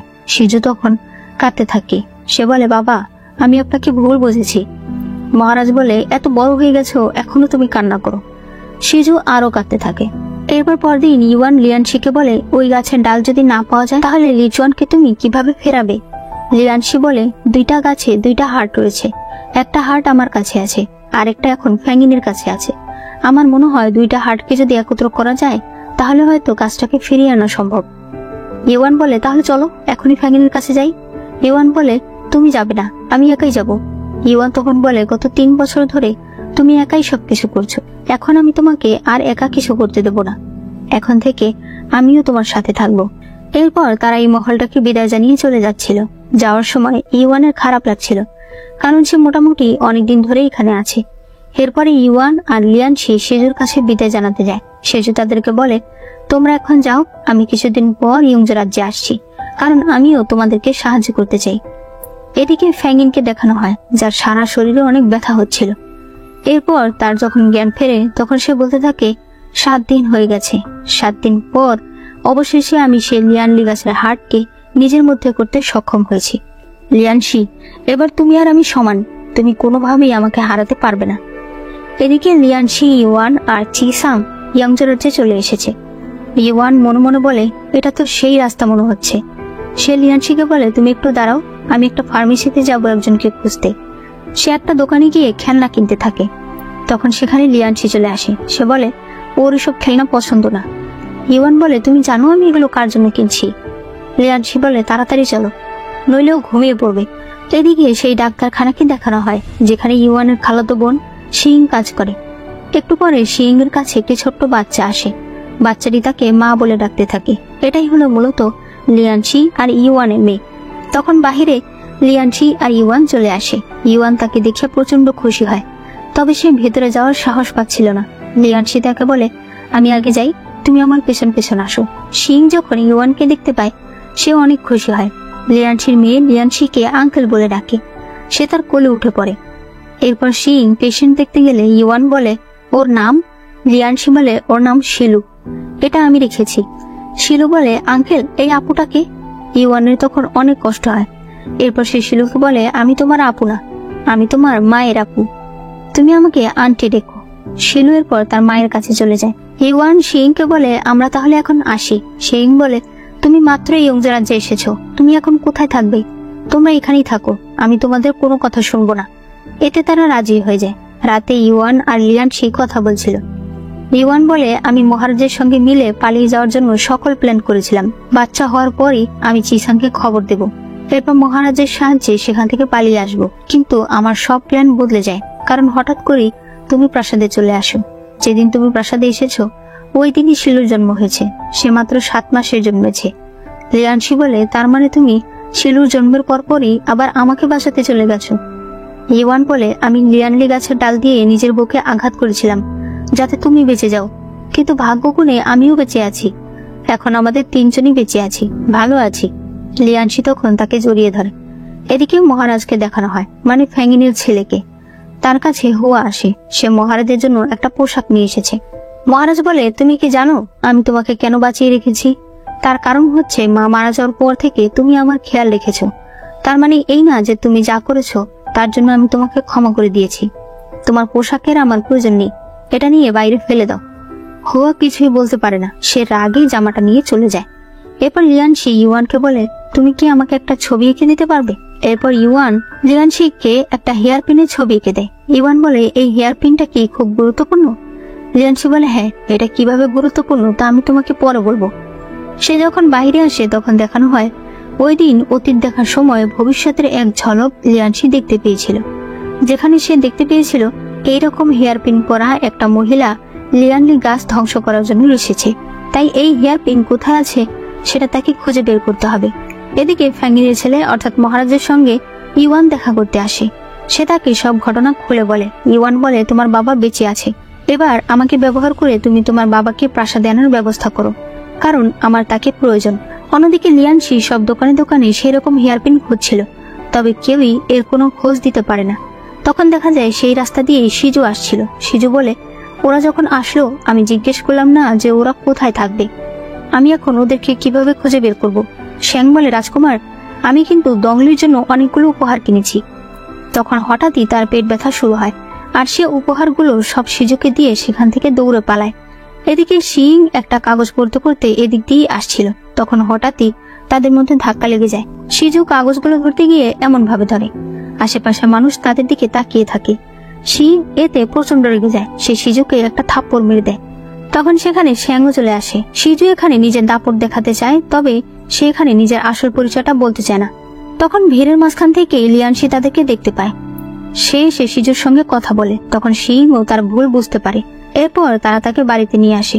বাড়িতে এসে লিয়ানশি দেখতে পায় ইওয়ান বাড়িতে নেই।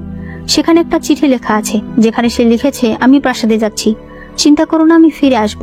লিয়ানশি তখনই দৌড়ে প্রাসাদের দিকে যেতে থাকে। এদিকে প্রাসাদের চারদিকে এই খবর ছড়িয়ে দেওয়া হয় যে ইওয়ান এসেছে। ফ্যাংইন তখন লুকিয়ে প্রাসাদে ঢুকতে চাইছিল, তখন মহারাজের লোকেরা তাকে ধরে ফেলে। ইওয়ান তার কাছে এসে যখন তার মুখটা দেখে, তখন সে দেখতে পায় এটা ফ্যাংইন নয়, এটা হলো ফ্যাংইনের সেবক ইয়ানমু। ইওয়ান বলে, ফ্যাংইন কোথায়? ইয়ানমু বলে, তোমাকে একটা মেসেজ দেওয়ার জন্য আমি এসেছি, তবে সেই জন্য এই জায়গাটা খালি করতে হবে। তারা সবাই তখন চলে যায়, শুধুমাত্র ইওয়ানের কাছে একটা তলোয়ার থাকে। ইয়ানমু বলে, রাজকুমার বলেছে সে সেই ডিভাইন গাছের হার্ট অ্যাবজর্ব করে নিয়েছে, এবার সে ফিরে আসবে, সে আবারও লিয়ানশিকে মেরে ফেলবে। আমি একটা কথা বলি, আসলে লিয়ানশিকে মারতে না খুব ভালো লাগে। আমি যখন তাকে মেরেছিলাম আমার অনেক আনন্দ হয়েছিল। ইওয়ান আর সহ্য করতে পারে না, সে তলোয়ারটা দিয়ে ইয়ানমুকে আঘাত করতে শুরু করে। ইয়ানমু তারপরও বলছিল, এই ব্যথা কোনো ব্যথাই না, ওই দিন আমি লিয়ানশিকে যে ব্যথাটা দিয়েছিলাম তার তুলনায় এগুলো কিছুই না। ইওয়ান তাকে ইচ্ছে মতো মারতে থাকে। তখন লিয়ানশিও তার ডিভাইন পাওয়ার দিয়ে এখানে চলে আসে। সে এসেই একেবারে ইয়ানমুকে মেরে ফেলে। ইওয়ান এখনো তাকে মারতে চাইছিল, কিন্তু লিয়ানশি বলে ও মারা গেছে। এরপর সে ইওয়ানকে কোলে নিয়ে বাড়িতে চলে আসে। বাড়িতে আসার সাথে সাথে বাকিরা সবাই আসে, তাদের পেছন পেছন শিলু দৌড়ে আসে। ইওয়ান তখন নিজের মুখ লুকাতে চায়। সিজু তখন শিলুর সঙ্গে কথা বলে, আর লিয়ানশি ইওয়ানকে নিয়ে যায়। ইওয়ান বলে, আমাকে ক্ষমা করে দাও, আমি তোমাকে না বলে গিয়েছিলাম। লিয়ানশি বলে, কোনো ব্যাপার না। সে তখন সেই হেয়ার প্রিন্টের ঘটনা তাকে বলে। এদিকে ফ্যাংইন হুয়ার সঙ্গে দেখা করতে আসে, মানে সে প্রাসাদে এসেছে। হুয়া বলে, আপনাকে অন্যরকম লাগছে, তার মানে আপনি ওই গাছের হাট পেয়ে গেছেন। ফ্যাংইন বলে, এবার আমি হব রাজা। হুয়া বলে, কিন্তু এখন যে রাজা সে তো আপনার নিজের ছেলে, আপনি কিভাবে তার ক্ষতি করবেন? ফ্যাংইন বলে, তো কি হয়েছে, সিংহাসন আমিই পাবো। পরদিন সকালে সিজু যখন ইওয়ানের ঘরের দিকে যাচ্ছিল, তখন সামনে থেকে শিং আসছিল। হঠাৎ তার পা পিছলে যাওয়ায় সিজু তাকে ধরে ফেলে। শিলু তখন হাসতে থাকে। সিজু কাছে আসলে শিলু বলে, আঙ্কেল তুমি কি আমার বাবা? সিজু তখন অবাক হয়ে যায়। তখন সেখানে লিয়ানশি আসে। সিজু বলে, শিলু এখনো জানে না তার বাবাকে। কেমন বাবা ওর, এরকম একটা মেয়েকে ছেড়ে চলে গেছে? তুমি জানো ওর বাবাকে? লিয়ানশি বলে, জানি। আমি। সিজু বলে, কি তুমি আর শিং? লিয়ানশি বলে, আরে ও আমার আর ইওয়ানের মেয়ে। সিজু বলে, তোমাদের একটা মেয়েও আছে? এরপর সিজু ইওয়ানের কাছে যায়। সে বলে, আমি জানতাম না শিলু তোমাদের মেয়ে, ভালোই হয়েছে তোমরা আবার এক হয়েছ। এই কথা শুনে শিং এর মন খারাপ হয়ে যায়। এদিকে হুয়া মহারাজকে এসে খবর দেয় যে আপনার বাবা ফিরে এসেছে। মহারাজ একদম অবাক হয়ে যায়, কারণ এত গার্ডের ভিতরে সে কিভাবে আসলো। এরপর তারা সবাই একসঙ্গে বসে। ফ্যাংইন বলে, চিং তোমার তো রাজকুমার হয়ে থাকাই ভালো, তাই না? গত 3 বছর ধরে তুমি অনেক কষ্ট করছো। চিং তখন হাঁটু গেড়ে বসে বলে, 3 বছর হয়ে গেছে বাবা, আমি এখন বড় হয়ে গেছি, আমি আমার দায়িত্ব বুঝে নিয়েছি। ফ্যাংইন তখন চিং এর হাতে ধরে জোরে চাপ দিতে থাকে। এরপর চিং যখন বসেছিল তখন তার এনোচ এসে বলে, মহারাজ 1 ঘন্টার মধ্যে আমাদের বেশিরভাগ সেনারা মারা গেছে। চিং তখন ভয় পেয়ে যায়। সে বলে, আপনি একজনের কাছে একটা খবর নিয়ে যান। কিছুক্ষণ পর চিং এর কাছে আরেকজন এনোচ এসে বলে, মহারাজ প্রধান এনোচ মারা গেছে। চিং তখন বসে পড়ে। সে মনে মনে বলতে থাকে, আমি এভাবে থাকতে পারবো না, এখানে থাকলে একসময় আমাকেও মরতে হবে। তাই সে ঘোড়ার গাড়িতে চড়ে সাধারণভাবে প্রাসাদ থেকে চলে যায়। এদিকে সিজু শিলু আর শিংকে নিয়ে বাজারে এসেছে। অন্যদিকে লিয়ানশি আর ইওয়ানও বাজারে এসেছে। পথের মাঝখানে তাদের দেখা হয়। সিজু বলে, লিয়ানশি তোমার মেয়ের সব ভালো জিনিস পছন্দ হয়। দূর থেকে ফ্যাংইনও তাদেরকে দেখছিল। তখনই মহারাজ চিং কারোর সঙ্গে ধাক্কা খেলে সেই লোক চিৎকার করে ওঠে। এতে সবাই যখন তার দিকে তাকায়, ইওয়ান বলে, মহারাজ এই সময় বাইরে কেন? উপর থেকে ফ্যাংইনও তাকে দেখতে পায় এবং সেও বলে, চিং এখানে এসেছে। লিয়ানশি সিজুকে বলে, তুমি শিলু আর শিংকে আগে বাড়িতে রেখে আসো। চিং একটা গলির ভেতরে আসলে সেখানে ফ্যাংইনের লোক চলে আসে। সে চিং এর সেবককে মেরে চিংকে মারতে যাবে, তখনই লিয়ানশি এসে তাকে মেরে ফেলে। ইওয়ান সেখানে আসলে চিং বলে, ফুফু বাবা চলে এসেছে। ইওয়ান বলে আগে চলো বাড়িতে যাই। তখনই সেখানে ফ্যাঙ্গিন চলে আসে। সে বলে চিং, সত্যিই তুমি বড় হয়ে গেছো। ইওয়ান বলে তুমি কি তোমার ছেলেকেও ছেড়ে দেবে না? ফ্যাঙ্গিন বলে কিসের ছেলে? তুমি জানো না রাজবংশে কোনো সম্পর্ক থাকে না? লিয়ানশি দেখো। সে তখন তার হার্টের পাওয়ার দিয়ে একটা তলোয়ার বের করে। এরপর শুরু হয়ে যায় লিয়ানশি আর ফ্যাঙ্গিনের মধ্যে ফাইট। হঠাৎ করে ফ্যাঙ্গিনের হাতে আঘাত লেগে যায়। তখন আশ্চর্যজনকভাবে এই আঘাত ইওয়ানের হাতেও লেগে যায়। এরপর আবারও ফ্যাঙ্গিনের আরেক হাতে আঘাত লেগে যায়, আর সাথে সাথে ইওয়ানেরও আরেক হাতে আঘাত লাগে। এটা দেখে লিয়ানশি একেবারে অবাক হয়ে যায়। সে ফ্যাঙ্গিনের গলায় তলোয়ার রেখে বলে তুমি ওর সঙ্গে কি করেছো? ফ্যাঙ্গিন বুঝতে পারে সে ব্যথা পেলে ইওয়ানও ব্যথা পায়, তাই সে লিয়ানশিকে বলে তুমি না আমাকে মারতে চেয়েছিলে, নাও আমাকে মেরে ফেলো। সে ইচ্ছে করে নিজের হাতে আঘাত দেয় যাতে সেই আঘাত গিয়ে ইওয়ানের হাতেও লাগে। তখন আমাদেরকে দেখানো হয় আসলে ওই দিন ডিভাইন হার্টের উপরে ফ্যাঙ্গিনের এবং ইওয়ানের দুজনেরই রক্ত লেগেছে, যার কারণে এখন তাদের ফিলিংস এক হতে শুরু করেছে। ফ্যাঙ্গিন পাগলের মতো হাসতে থাকে। সে বলে তুমি এখন চাইলেও আমাকে মারতে পারবে না, তুমি তো আমাকে মারতে এসেছো, মেরে ফেলো আমাকে। ইওয়ান তখন চিৎকার করে বলে লিয়ানশি তুমি আমার কথা চিন্তা করো না, তুমি ওকে মেরে ফেলো। কিন্তু লিয়ানশি তো সেটা করতে পারবে না। ওই সময় সেখানে সিজু চলে আসে। সে ফ্যাঙ্গিনকে মারতে চাইলে লিয়ানশি তাকে আটকায়। এরপর সিজু ইওয়ানকে নিয়ে চলে যাচ্ছিল, আর ফ্যাঙ্গিন আর লিয়ানশি ফাইট করছিল, কারণ ফ্যাঙ্গিন লিয়ানশিকে এখন মেরে ফেলতে চায়। তখন ইওয়ান চিংকে ধাক্কা দিয়ে সিজুর তলোয়ারটা নিয়ে সোজা গিয়ে ফ্যাঙ্গিনের পিঠে আঘাত করে দেয়। সাথে সাথে সে নিজেও সে আঘাত পেয়ে যায়। ফ্যাঙ্গিন বলে তুমি কি বাঁচতে চাও না নাকি? ইওয়ান বলে ওরা ভয় পায়, ওরা তোমাকে মারতে পারবে না, কিন্তু আমি ভয় পাই না, আমি মরতে ভয় পাই না। এরপর সে অজ্ঞান হয়ে যায়। তারা সবাই তখন সেখান থেকে চলে আসে। এরপরে ইওয়ানের চিকিৎসা করা হয়। চিংও এখন এখানেই থাকবে। রাতে সিজু মন খারাপ করে বসেছিল, তখন সেখানে শিং আসে। সে বলে আপু এখন ঠিক আছে, তুমি চিন্তা করো না। এরপর সে তার পাশে বসে আর বলে তুমি আপুকে কিভাবে বাঁচিয়েছো, কিভাবে সময় কাটিয়েছো আমাকে বলবে? সিজু তখন তাকে সবকিছু খুলে বলে। সে ইওয়ানকে কিভাবে পেয়েছে, সে কতদিন ধরে তাকে ভালোবাসে, এই সবকিছুই সে তাকে বলে দেয়। এরপর সে বলে আমি স্পষ্ট বুঝতে পারছি যে তুমি লিয়ানশিকে পছন্দ করো, তুমি কি আমাকে বলবে যে তুমি ওর সঙ্গে কিভাবে পরিচিত হয়েছিলে? শিং তখন তাদের ঘটনা বলতে থাকে। সে যখন শিলুর খেয়াল রাখছিল তখন হঠাৎ একদিন রাতে তার ক্লিনিকে লিয়ানশি আসে। তার সারা চেহারায় রক্ত লেগেছিল। সে শিংকে জিজ্ঞেস করে ইওয়ান কোথায়? শিং তখন বলে আমি জানি না আপু কোথায়। লিয়ানশি তখন জিজ্ঞেস করে এই বাচ্চা কোত্থেকে আসলো, এই বাচ্চা কার? কারণ সে জানতো সে অবিবাহিত। শিং তখন তাকে বলে দেয় যে এটা ইওয়ানের মেয়ে। আসলে শিং তো জানতো না যে লিয়ানশি হলো ইওয়ানের হাজবেন্ড। লিয়ানশি বুঝতে পারে যেহেতু এই বাচ্চা ইওয়ানের, তার মানে এটা তারই বাচ্চা। তাই সে এরপর থেকে বাচ্চার প্রয়োজনীয় জিনিসপত্র নিয়ে আসতে থাকে। সে বাড়ির বাইরে এগুলো রেখে যেত। এভাবে প্রায় লিয়ানশি এখানে আসতো। শিং তখন বুঝতে পারে এটা শিলুর বাবা, তাই সে তাকে জিজ্ঞেস করে আমি এখনো বাচ্চার নাম রাখিনি, আপনি চাইলে একটা নাম রাখতে পারেন। লিয়ানশি তখন বলে আমি নাম রাখলাম শিলু। এভাবেই আসা যাওয়ায় শিং এর মনে লিয়ানশির জন্য জায়গা হতে থাকে। সে ধরে নিয়েছিল ইওয়ান আর কোনোদিন ফিরে আসবে না। এরপর তারা তিনজন একটা পরিবার তৈরি করবে। কিন্তু হঠাৎ করে ইওয়ান ফিরে আসে। ইওয়ানের প্রতি লিয়ানশির ভালোবাসা দেখে শিং বুঝতে পারে সে কোনোদিনও লিয়ানশির মনে ইওয়ানের জায়গা নিতে পারবে না। যেহেতু ইওয়ান ফিরে এসেছে, তাই এখন তার নিজেকে সরে যেতে হবে। সিজু বলে আরে তুমি এত ভেঙে পড়ো না, পৃথিবীতে আরো অনেক পুরুষ আছে। শিং তখন বলে হ্যাঁ, পৃথিবীতে আরো অনেক সুন্দর মেয়েরাও আছে। তারা দুজনে তখন হাই ফাইভ করে, আর এভাবেই দুটো ভাঙা হৃদয়ের মনের মাঝে বন্ধুত্ব শুরু হয়ে যায়। পরদিন শিং যখন ইওয়ানের ব্যান্ডেজ করে দিচ্ছিল তখন সেখানে শিলু আসে। সে ইওয়ানকে আন্টি বলে ডাক দিলে শিং বলে উনি তোমার আন্টি না, উনি আসলে। ইওয়ান তখন তাকে থামিয়ে দেয়। আসলে সে এই কথা শিলুকে এখন জানাতে চায় না। এদিকে লিয়ানশি সিজুকে বলে তোমাকে অনেক ধন্যবাদ, তুমি আমার মেয়েকে অনেক ভালোবাসো আর অনেক যত্ন করছো। সিজু বলে আরে তুমি কি বোকা নাকি, তুমি আর আমি বন্ধু না, তোমার মেয়ে মানে আমার মেয়ে। লিয়ানশি তখন তাকে সেই হেয়ারপিনের ছবিটা দেখায় আর বলে ইওয়ান বলেছে তুমি নাকি তাকে অনেক হেয়ারপিন এনে দিতে, তুমি কি এরকম হেয়ারপিন কোথাও দেখেছিলে? তখন সেখানে চিং আসে। চিং তাদের দুজনের কাছে মাথা নত করে তাদেরকে ধন্যবাদ জানায়। তারা তখন তাকে আটকে দেয়। তারা বলে আপনি এখানকার রাজা, আপনি এরকম করবেন না। চিং তখন সেই ছবিটা দেখতে পায়। সে বলে এরকম হেয়ারপিন আমি দেখেছি। সিজু বলে এটা তো মেয়েরা পরে, আপনি এত অল্প বয়সে এটা কোথায় দেখবেন? লিয়ানশি তখন বলে আপনি যখন দেখেছেন তার মানে এটা প্রাসাদেরই কারো হবে। এদিকে আমরা ফ্যাঙ্গিনকে দেখতে পাই যে কিনা মেয়েদের মতো করে চুল আঁচড়াচ্ছিল। সে মেয়েদের মতো করে সেজেছে। তখন সেখানে হুয়া আসে। হুয়া তার দিকে তাকিয়ে থাকে। ফ্যাঙ্গিন বলে, তুমি কি দেখছো? হুয়া বলে, আপনি অনেকটা আপনার বোনের মতো করছেন, সেই এইরকম করে মেকআপ করে। তার মানে তোমরা বুঝতে পারছো ফ্যাঙ্গিনের ওপরে এখন ইওয়ানের মেয়েলি প্রভাবগুলো পড়ছে। হুয়া বলে, আপনার ছেলে হঠাৎ করে গায়েব হয়ে গেছে। মন্ত্রীরা সবাই এই বিষয়ে জানতে চাইছে। ফ্যাঙ্গিন বলে, ঠিক আছে। এরপর সে সিংহাসনে শুয়ে থাকে। শুয়ে শুয়ে সে বলে, আমার ছেলে অসুস্থ, তাই এখন থেকে আমি রাজ্য পরিচালনা করব।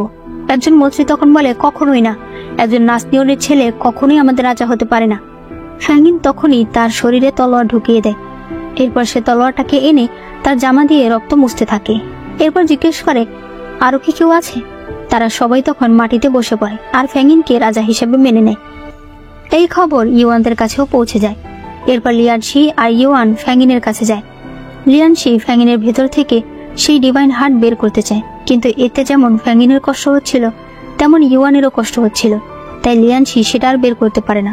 ফ্যাঙ্গিন তখন বলতে থাকে, আরে তুমি না আমাকে মারতে এসেছো, তাড়াতাড়ি করো।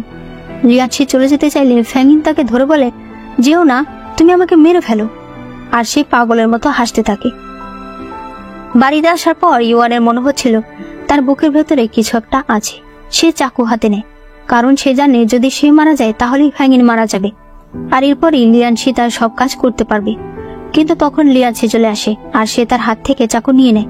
সে জিজ্ঞেস করে, তুমি এগুলো কি করতে চাইছিলে? ইউয়ান বলে, ঠান্ডা মাথায় ভেবে দেখো, আমি যা করছি সেটাই ঠিক, এছাড়া আর কোনো পথ নেই এখন। লিয়ানশি বলে, একদম বাজে কথা বলবে না। সে তখন তার ঘর থেকে সকল ধারালো জিনিস, এমনকি ইউয়ানের মাথার হেয়ার পিনটা পর্যন্ত নিয়ে যায়। এরপর সে ইউয়ানকেও সাথে করে নিয়ে যায়। সে বলে, এখন থেকে তুমি আমার চোখের সামনেই থাকবে। এরপর তারা যখন খাবার খাচ্ছিল, লিয়ানশি ইউয়ানের হাত ধরে রেখেছিল। শিজু বলে, হ্যাঁ, আমরা জানি যে তুমি ইউয়ানকে অনেক ভালোবাসো, তার মানে খাওয়ার সময় তুমি তার হাত ধরে রাখবে। কিন্তু লিয়ানশি কোনো কথা বলে না। এদিকে আমরা হুয়াকে দেখতে পাই, যে কিনা মহারানীর পোশাক পরেছে। তাসি তাকে বলে, আপনাকে এখনো আনুষ্ঠানিকভাবে মহারানী বলা হয়নি, তাই মহারানীর পোশাক পরা আপনার ঠিক হয়নি। সে দাসীকে একটা থাপ্পড় মারে। দাসী তখন ভয় পেয়ে যায়। এদিকে শিজু যখন জানতে পারে যে ইউয়ান নিজে মরে যেতে চায়, সে তখন একটা দড়ি নিয়ে আসে আর লিয়ানশিকে বলে, এটা দিয়ে তুমি ওকে তোমার সাথে বেঁধে রাখো। ইউয়ান বলে, শিজু তুমিও বুঝতে পারছো না? শিজু বলে, তুমি কি বলছো এগুলো? তুমি জানো ডিভাইন গাছ উদ্ধার করার আমাদের কাছে আরো অনেক উপায় চলে আসবে, কিন্তু এটা কোনো প্রকার উপায় হতে পারে না। তখন সেখানে চিং আসে। চিং বলে, আমার মনে পড়েছে আমি হেয়ারপিন কোথায় দেখেছি, আমি এটা হুয়ার কাছে দেখেছি। লিয়ানশি তখনই যায় হুয়ার সঙ্গে দেখা করতে, কিন্তু সে যখন প্রাসাদে যায় তখন দেখতে পায় হুয়া অলরেডি মরে পড়ে আছে। লিয়ানশি কিছুই বুঝতে পারে না আর সে আবার ফিরে আসে। একটু পর আমাদেরকে দেখানো হয় ফ্যাঙ্গিন সেই হেয়ারপিনটা হাতে নিয়ে হুয়ার লাশের কাছে বসে আছে। সে বলে, তোমাকে আমি কত ভালোবাসতাম, কেন আমার কথা শুনলে না বলো তো? তখন দেখানো হয় একটু আগে ফ্যাঙ্গিন মেকআপ করছিল। তখন হুয়া সেখানে আসে। সে বলে, আপনি এগুলো কি করছেন? লোকে দেখলে কি বলবে? আপনি রাজা হওয়ার জন্য এত কিছু করেছেন আর এখনই সব ফালতু কাজ করছেন। ফ্যাঙ্গিন তখন বলে, তুমি কি এইমাত্র আমাকে ফালতু বললে? হুয়া বলে, আমি ভুলে বলে ফেলেছি, আমি এখন আসি। ফ্যাঙ্গিন বলে, দাঁড়াও তো, তোমার মাথায় আমার মায়ের হেয়ারপিন কেন? হুয়া বলে, আমি যখন আপনার ঘর গোছাচ্ছিলাম তখন এটা পেয়েছি, আমার কাছে এটা ভালো লেগেছে, তাই আমি এটা পরেছি, আপনি চাইলে নিয়ে নিন। ফ্যাঙ্গিন বলে, দাঁড়াও, আমি তোমাকে এটা পরিয়ে দিই।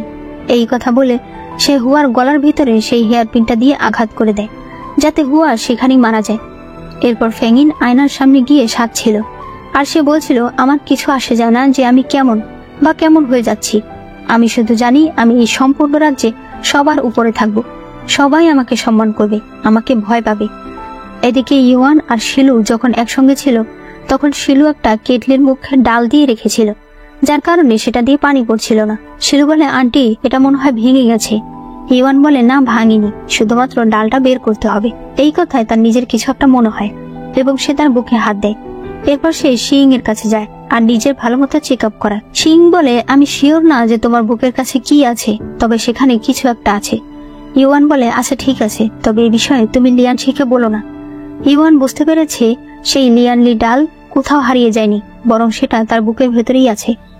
এদিকে লিয়ানশিও এটা খুব ভালো করেই জানে যে সে লিয়ানলি ডাল আসলে ইউয়ানের বুকের ভেতরে আছে, আর এই ডালের কারণেই ইউয়ান এখন পর্যন্ত বেঁচে আছে।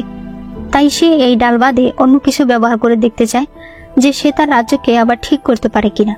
ইওয়ান বলে, তুমি কি আমাকে একবার ডিভাইন গাছের কাছে নিয়ে যাবে? তখন আমাদেরকে দেখানো হয় সেই ডিভাইন গাছের কাছে ফ্যাঙ্গিন এসেছে, যে কিনা সেই হেয়ার পিনটা মাথায় দিয়ে রেখেছিল এবং এখানে ফ্যাঙ্গিন গাছ জ্বালিয়ে দেওয়ার জন্য এসেছে। তখনই ইওয়ানরা সেখানে চলে আসে। লিয়ানশি ফ্যাঙ্গিনকে ফেলে দেয়। ফ্যাঙ্গিন বলে, কি করবো তুমি আমাকে মেরে ফেলার সাহস তো তোমার নেই। ইওয়ান তখন দৌড়ে আসে আর বলে, আজ তোমাকে আমি এই লিচুয়ান রাজ্যের মাটিতেই মেরে ফেলবো। সে যখনই নিজের গলা কাটতে যাবে, লিয়ানশি তার তলোয়ারটা ধরে রাখে। ফ্যাঙ্গিন তখন সেখান থেকে পালিয়ে যায়। লিয়ানশির পর ইওয়ানকে আবারও বোঝাতে থাকে। সে বলে, তুমি দয়া করে আর এরকম করো না। এরপর তারা গাছের উপরে বসে। ইওয়ান তাদের রাজ্যের সবার কথা মনে করতে থাকে। সে লিয়ানশিকে বলে, তুমি একদম চিন্তা করো না, তুমি দেখবে সব ঠিক হয়ে যাবে। এই গাছ আবার আগের মতো হয়ে যাবে, তোমার রাজ্যের মানুষ সব আবার আগের মতো ফিরে আসবে। তুমি আমাকে একটা কথা দাও, সবকিছু যখন ঠিক হয়ে যাবে তখন তুমি শিলুকে একদিন নিয়ে আসবে আর তাকে এই গাছের উপর বসাবে। সে অনেক খুশি হবে। লিয়ানশি বলে, ঠিক আছে, তাকে আমাদের দুজনের মাঝখানে বসাবো। ইওয়ান বলে, শিং আর শিজুকেও ডেকো, তারাও লিচুয়ান রাজ্যের সৌন্দর্য দেখে যাবে।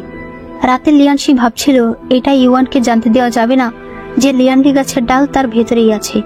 ইওয়ান মনে মনে বলতে থাকে, এবার আমার দায়িত্ব পালন করার সময় এসে গেছে। সে লিয়ানশিকে পেছন থেকে ধরে। লিয়ানশি সেদিকে ঘুরলে ইওয়ান তার কপালে একটা কিস করে, তার বুকে মাথা রেখে শুয়ে থাকে। ইওয়ান মনে মনে বলতে থাকে, আমাকে ক্ষমা করে দিও, আমি তোমার সঙ্গে থাকতে পারলাম না।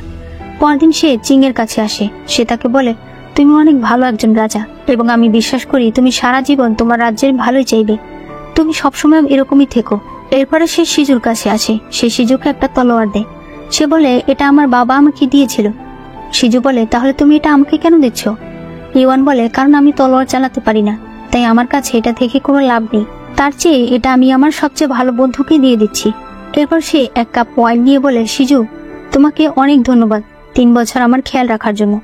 এরপর আরেকটা ওয়াইন নিয়ে বলে, যদি পরজন্ম বলে কিছু থাকে তাহলে আমি চাইবো সেই জন্মেও যাতে তুমি আমার বন্ধু হও। শিজু তখন ঘাবড়ে যায়। সে বলে, কি হয়েছে আমাকে খুলে বলো। ইওয়ান বলে, কিছু না, আসলে কাল রাতে আমি স্বপ্নে দেখেছি লিচুয়ান আবার আগের মতো হয়ে গেছে, তাই আমি অনেক খুশি হয়েছি। সেজন্য আমার বন্ধুর সঙ্গে সেলিব্রেট করতে এসেছি। এতে শিজু আর কিছু বলে না। এরপর ইওয়ান শিং এর কাছে আসে। সে তার জন্য স্যুপ বানিয়ে এনেছে। এরপর সে এক বক্স কাপড় দেখিয়ে বলে, এগুলো আমি শিলুর জন্য নিয়ে এসেছি। যখন শিলুর বয়স 16 বছর হয়ে যাবে তখন তুমি তাকে এগুলো দেবে। শিং বলে, সেটা তুমি এখনই কেন দিচ্ছ? ইওয়ান বলে, এমনি, আমি আগেই বানিয়ে ফেলেছি, তুমি তোমার কাছে রেখে দাও। তখন শিলু তাদের কাছে আসে। শিলু ইওয়ানকে আন্টি বলে ডাকলে শিং বলে, তুমি ওনাকে আন্টি বলে ডেকো না, তুমি ওনাকে মা বলে ডাকো। শিলু তখন অনেক খুশি হয়। সে বলে, আমার তাহলে 2টা মা? সে ইওয়ানকে মা বলে ডাকতে থাকে। ইওয়ান তখন অনেক খুশি হয়ে যায়। এরপর ইওয়ান চিসাংকে বলে, আমি তোমার জীবন বাঁচিয়েছি বলে তোমাকে সারা জীবন আমার সঙ্গে থাকতে হবে এরকম কোনো কথা নেই। তোমার যখন মনে হবে তুমি তখন অন্য জায়গায় যেতে পারো। সব সময় তুমি একটা জিনিস মনে রাখবে যে লিচুয়ান তোমার নিজের রাজ্য, তাই তুমি এখন থেকে নিজের খুশির কথা ভাববে। এরপর ইওয়ান আর লিয়ানশি একসঙ্গে বাজারে ঘুরছিল। ইওয়ান বলে, আমার অনেক ইচ্ছা আছে, তোমাকে দেখবো বৃদ্ধ হলে তোমাকে কেমন লাগে। তোমাকে একদম বুড়ো দাদার মতো লাগবে। লিয়ানশি বলে, আমাকে যদি বুড়ো দাদার মতো লাগে তোমাকেও তো বুড়ি দাদির মতো লাগবে। এরপর ইওয়ান একটি ছোট বাচ্চার কাছ থেকে কতগুলো ফুল কিনে। ইওয়ান লিয়ানশিকে বলে, তুমি কি আরেকবার আমাকে ডিভাইন গাছের কাছে নিয়ে যাবে? আমি তার চারপাশটা খুঁজে দেখতে চাই, যদি গাছের ডালটা আমি কোথাও পেয়ে যাই। লিয়ানশি তাকে না করতে পারে না। সে বলে, ঠিক আছে, কাল নিয়ে যাব। পরদিন শিংকে দেখার জন্য একজন লোক এসেছে যে কিনা শিংকে বিয়ে করতে চায়। শিজুর এটা দেখে একদমই ভালো লাগছিল না। সেই লোক চলে যাওয়ার পর শিজু শিং এর কাছে আসে। সে বলে, আমি তোমাকে সরাসরি বলতে চাই, আমি তোমাকে বিয়ে করতে চাই। আমি জানি না আমি কবে থেকে তোমার প্রতি আকৃষ্ট হয়ে গেছি, তবে আমি হয়ে গেছি। শিং বলে, ছেলেদের প্রতি আমার এক্সপেকটেশন অনেক বেশি। শিজু বলে, তাহলে এক্সপেকটেশন আরো বাড়াও যাতে তুমি আমার স্ত্রী হতে পারো। শিং ও তার কথায় রাজি হয়ে যায়। এরপর ইওয়ানদের দেখানো হয় যারা কিনা আবার ডিভাইন গাছের কাছে এসেছে। ইওয়ান বলে, আমাকে ক্ষমা করে দিও লিয়ানশি, আমি তোমাকে কিছুই বলতে পারছি না। সে লিয়ানশিকে বলে, তুমি কি আমার মুখোশটা একটু এনে দিতে পারবে? লিয়ানশি বলে, ঠিক আছে। সে একটু দূরে যাওয়ার পরপরই ইওয়ান তার চাকুটা বের করে আর বলে, আসি, আমি জানি এই গাছের ডাল কোথায় আছে। এটা বলেই সে সেই চাকু দিয়ে তার বুকে আঘাত করে দেয়। এরপর খুঁচিয়ে সেই ডাল বের করে ফেলে। লিয়ানশি কিছু বুঝে ওঠার আগেই ইওয়ান তার হাতে সে ডালটা নিয়ে লিয়ানশিকে দেখায়। লিয়ানশি একদম পাগলের মতো হয়ে যায়। সে চিৎকার করে এদিকে আসতে থাকে। সে ইওয়ানকে ধরে বলে, তুমি এটা কি করলে, কেন করলে? ইওয়ান বলে, আমাকে ক্ষমা করে দাও। তুমি যদি জানতে পারতে যে লিয়ানলি গাছের ডাল আমার ভিতরে আছে, তুমি কখনোই এটা বের করতে না, তাই আমি নিজেই এটা করে ফেলেছি। লিয়ানশি কাঁদতে কাঁদতে বলে, তুমি এটা আবার ভিতরে দিয়ে দাও। আমার কিছু চাই না, আমার রাজত্ব চাই না, আমার কিচ্ছু চাই না, আমি শুধু চাই তুমি বেঁচে থাকো, তুমি এটা আবার ভেতরে দিয়ে দাও। লিয়ানশি বলে, পাগলামি করো না, আমি অনেক খুশি, বিশ্বাস করো। আমি তোমার মতো একটা স্বামী পেয়েছি, আমার একটা সন্তান আছে, আমার বন্ধুরা আছে, আমার জীবনে কোনো অভাব নেই, তাই আমার মরে যাওয়ার কোনো দুঃখ নেই। লিয়ানশি চিৎকার করতে থাকে। সে বলে, তুমি চলো, আমি তোমাকে নিয়ে যাচ্ছি শিং এর কাছে, সে তোমাকে সুস্থ করে দেবে। ইওয়ান বলে, পাগলামি করো না, এখন আর কিছুই হবে না। তখনই দেখা যায় লিয়ানলি গাছে নতুন পাতা গজাচ্ছে, আর এর সাথে সাথেই ইওয়ানের রক্তাক্ত হাতটা মাটিতে পড়ে যায়। ইওয়ান সেখানেই মারা যায়। লিয়ানশি চিৎকার করে কাঁদতে থাকে। সে শুধু বলতে থাকে, তুমি এটা কি করলে? এদিকে ফ্যাঙ্গিনকে দেখানো হয় যে কিনা সিংহাসনের উদ্দেশ্যে যাচ্ছিল। তখন হঠাৎ করেই তার বুকে ব্যথা করে ওঠে, তার বুক দিয়ে রক্ত পড়তে শুরু করে, তার মুখ দিয়েও রক্ত পড়তে থাকে। সে হামাগুড়ি দিয়ে সিংহাসনে উঠতে চায়, তবে এরপর সে নিচে পড়ে যায়, আর অবশেষে সেখানেই মারা যায়। এরপর কয়েক মাস পরে সিন দেখানো হয়। লিয়ানশি শিলুকে লিয়ানলি গাছের ডালের উপর নিয়ে বসে আছে। শিলু বলে, আন্টি কোথায়? লিয়ানশি বলে, আন্টি অসুস্থ। শিলু বলে, তাহলে ঠিক আছে, তাহলে তাকে আর ডাকবো না। এরপর সেখানে সিং আর সিজু আসে। লিয়ানশি শিলুকে তাদের কাছে দিয়ে দেয়। এরপর শিলুকে বলে, তুমি একটা জিনিস মনে রেখো, আমি আর তোমার আন্টি যেখানেই থাকি না কেন, আমরা তোমাকে অনেক ভালোবাসি, তুমি ভালো থেকো। এরপর সিজু বলে, এই গাছটা ঠিক তেমনই যেমনটা ইওয়ান তার ছবিতে আঁকতো। লিয়ানশি বলে, এই গাছের নিচে আমাদের বিয়ে হয়েছিল, এখানে আমাদের অনেক স্মৃতি আছে। সিজু বলে, তুমি কি শিলুকে বলবে না যে তুমি তার বাবা? লিয়ানশি বলে, কোনো দরকার নেই, তুমি তো বলেছো আমার মেয়ে মানে তোমার মেয়ে, তোমাদের দুজনের কাছে থাকলেই শিলু সব থেকে ভালো থাকবে। সিজু বলে, ভবিষ্যতে যদি সে কখনো জানতে পারে? লিয়ানশি বলে, জানতে পেরে সে যদি কখনো লিচুয়ান আসতে চায় তাহলে সে আসতে পারে, কারণ এটা তারই বাড়ি, এই রাজ্য তার। সিজু বলে, ঠিক আছে, আমি তাহলে এখন আসি, কোনো কিছুর প্রয়োজন হলে তুমি আমাকে চিঠি লিখো। লিয়ানশি তার দিকে তাকিয়ে শুধু একবার মুচকি হাসে। এরপর সিজুরা চলে যায়। এদিকে আমরা দেখতে পাই লিচুয়ান রাজ্যে সকল লোকেরা যারা সিল হয়ে গিয়েছিল তারা সবাই ঠিক হয়ে গেছে। লিয়ানশির বাড়ির লোকেরা বসে বসে ইওয়ানের জন্য ফুলের তোড়া বানাচ্ছে, কারণ ইওয়ান ফুল পছন্দ করে। তারা চিসাংকে বলে, ম্যাডাম কবে আসবে? চিসাং সবকিছুই জানতো, তাই সে বলে, আমি জানি না। লিয়ানশি ঘর থেকে বের হলে দাসী তার হাতে ফুলের তোড়াটা দেয়। লিয়ানশি তার সেবককে বলে, যদি কোনো কিছুর প্রয়োজন হয় তাহলে তুমি সোয়ান রাজ্যের রাজকুমার সিজুর কাছে চিঠি লিখো। এরপরে সে সবাইকে বলে, আমি ইওয়ানকে আনতে যাচ্ছি, আপনারা সবাই ভালো থাকবেন। এরপর লিয়ানশি চলে যাচ্ছিল। চিসাং বুঝতে পারে লিয়ানশি কি করতে যাচ্ছে। সে তখন পেছন থেকে তাকে ডাক দেয়। লিয়ানশি বলে, তুমি এসব নিয়ে ভেবো না। চিসাং তখন মাটিতে বসে তাকে সম্মান জানায়। এরপর দেখা যায় লিয়ানশি ইওয়ানের লাশের কাছে এসেছে। ইওয়ানের লাশকে সে তার আগের বাড়িতে নিয়ে গেছে। সেই ইওয়ানকে তার দেওয়া সেই হেয়ারপিনটা পরিয়ে দেয়। এরপরে সে তার সাথে শুয়ে থাকে। কিছুক্ষণ পরেই সে একটা চাকু বের করে সেই চাকুটাকে নিজের ভেতরে ঢুকিয়ে দেয়। লিয়ানশি বলতে থাকে, ইওয়ান, তুমি জীবনে অনেক কষ্ট করেছো, এখন আমি তোমাকে একা কি করে ছেড়ে দিই বলো? একজন স্বামী হিসেবে আমার তো তোমার সাথে থাকা দরকার। আমি একজন ভালো বাবা নই, একটা রাজ্যের রাজা হওয়ার যোগ্যতা আমার নেই, হয়তো এমন আরো অনেক কিছু আছে যা পাওয়ার যোগ্য আমি না। তবে ইওয়ান, আমি সত্যি তোমাকে ভালোবাসি। এই জীবনে ভালোবাসা হলো একটা অনুশোচনা, আর অনুশোচনা ছাড়া ভালোবাসা খোঁজা বড় কঠিন। আর এখানেই এই ড্রামাটি শেষ হয়ে যায়। তাই আমি আজকের মতো বিদায় নিচ্ছি। প্লিজ ভিডিওতে একটা লাইক করে দিও, আর ড্রামাটি কেমন লেগেছে সেটা কমেন্টে জানিয়ে দিও। চ্যানেলে নতুন হলে চ্যানেলটাকে সাবস্ক্রাইব করে দিও।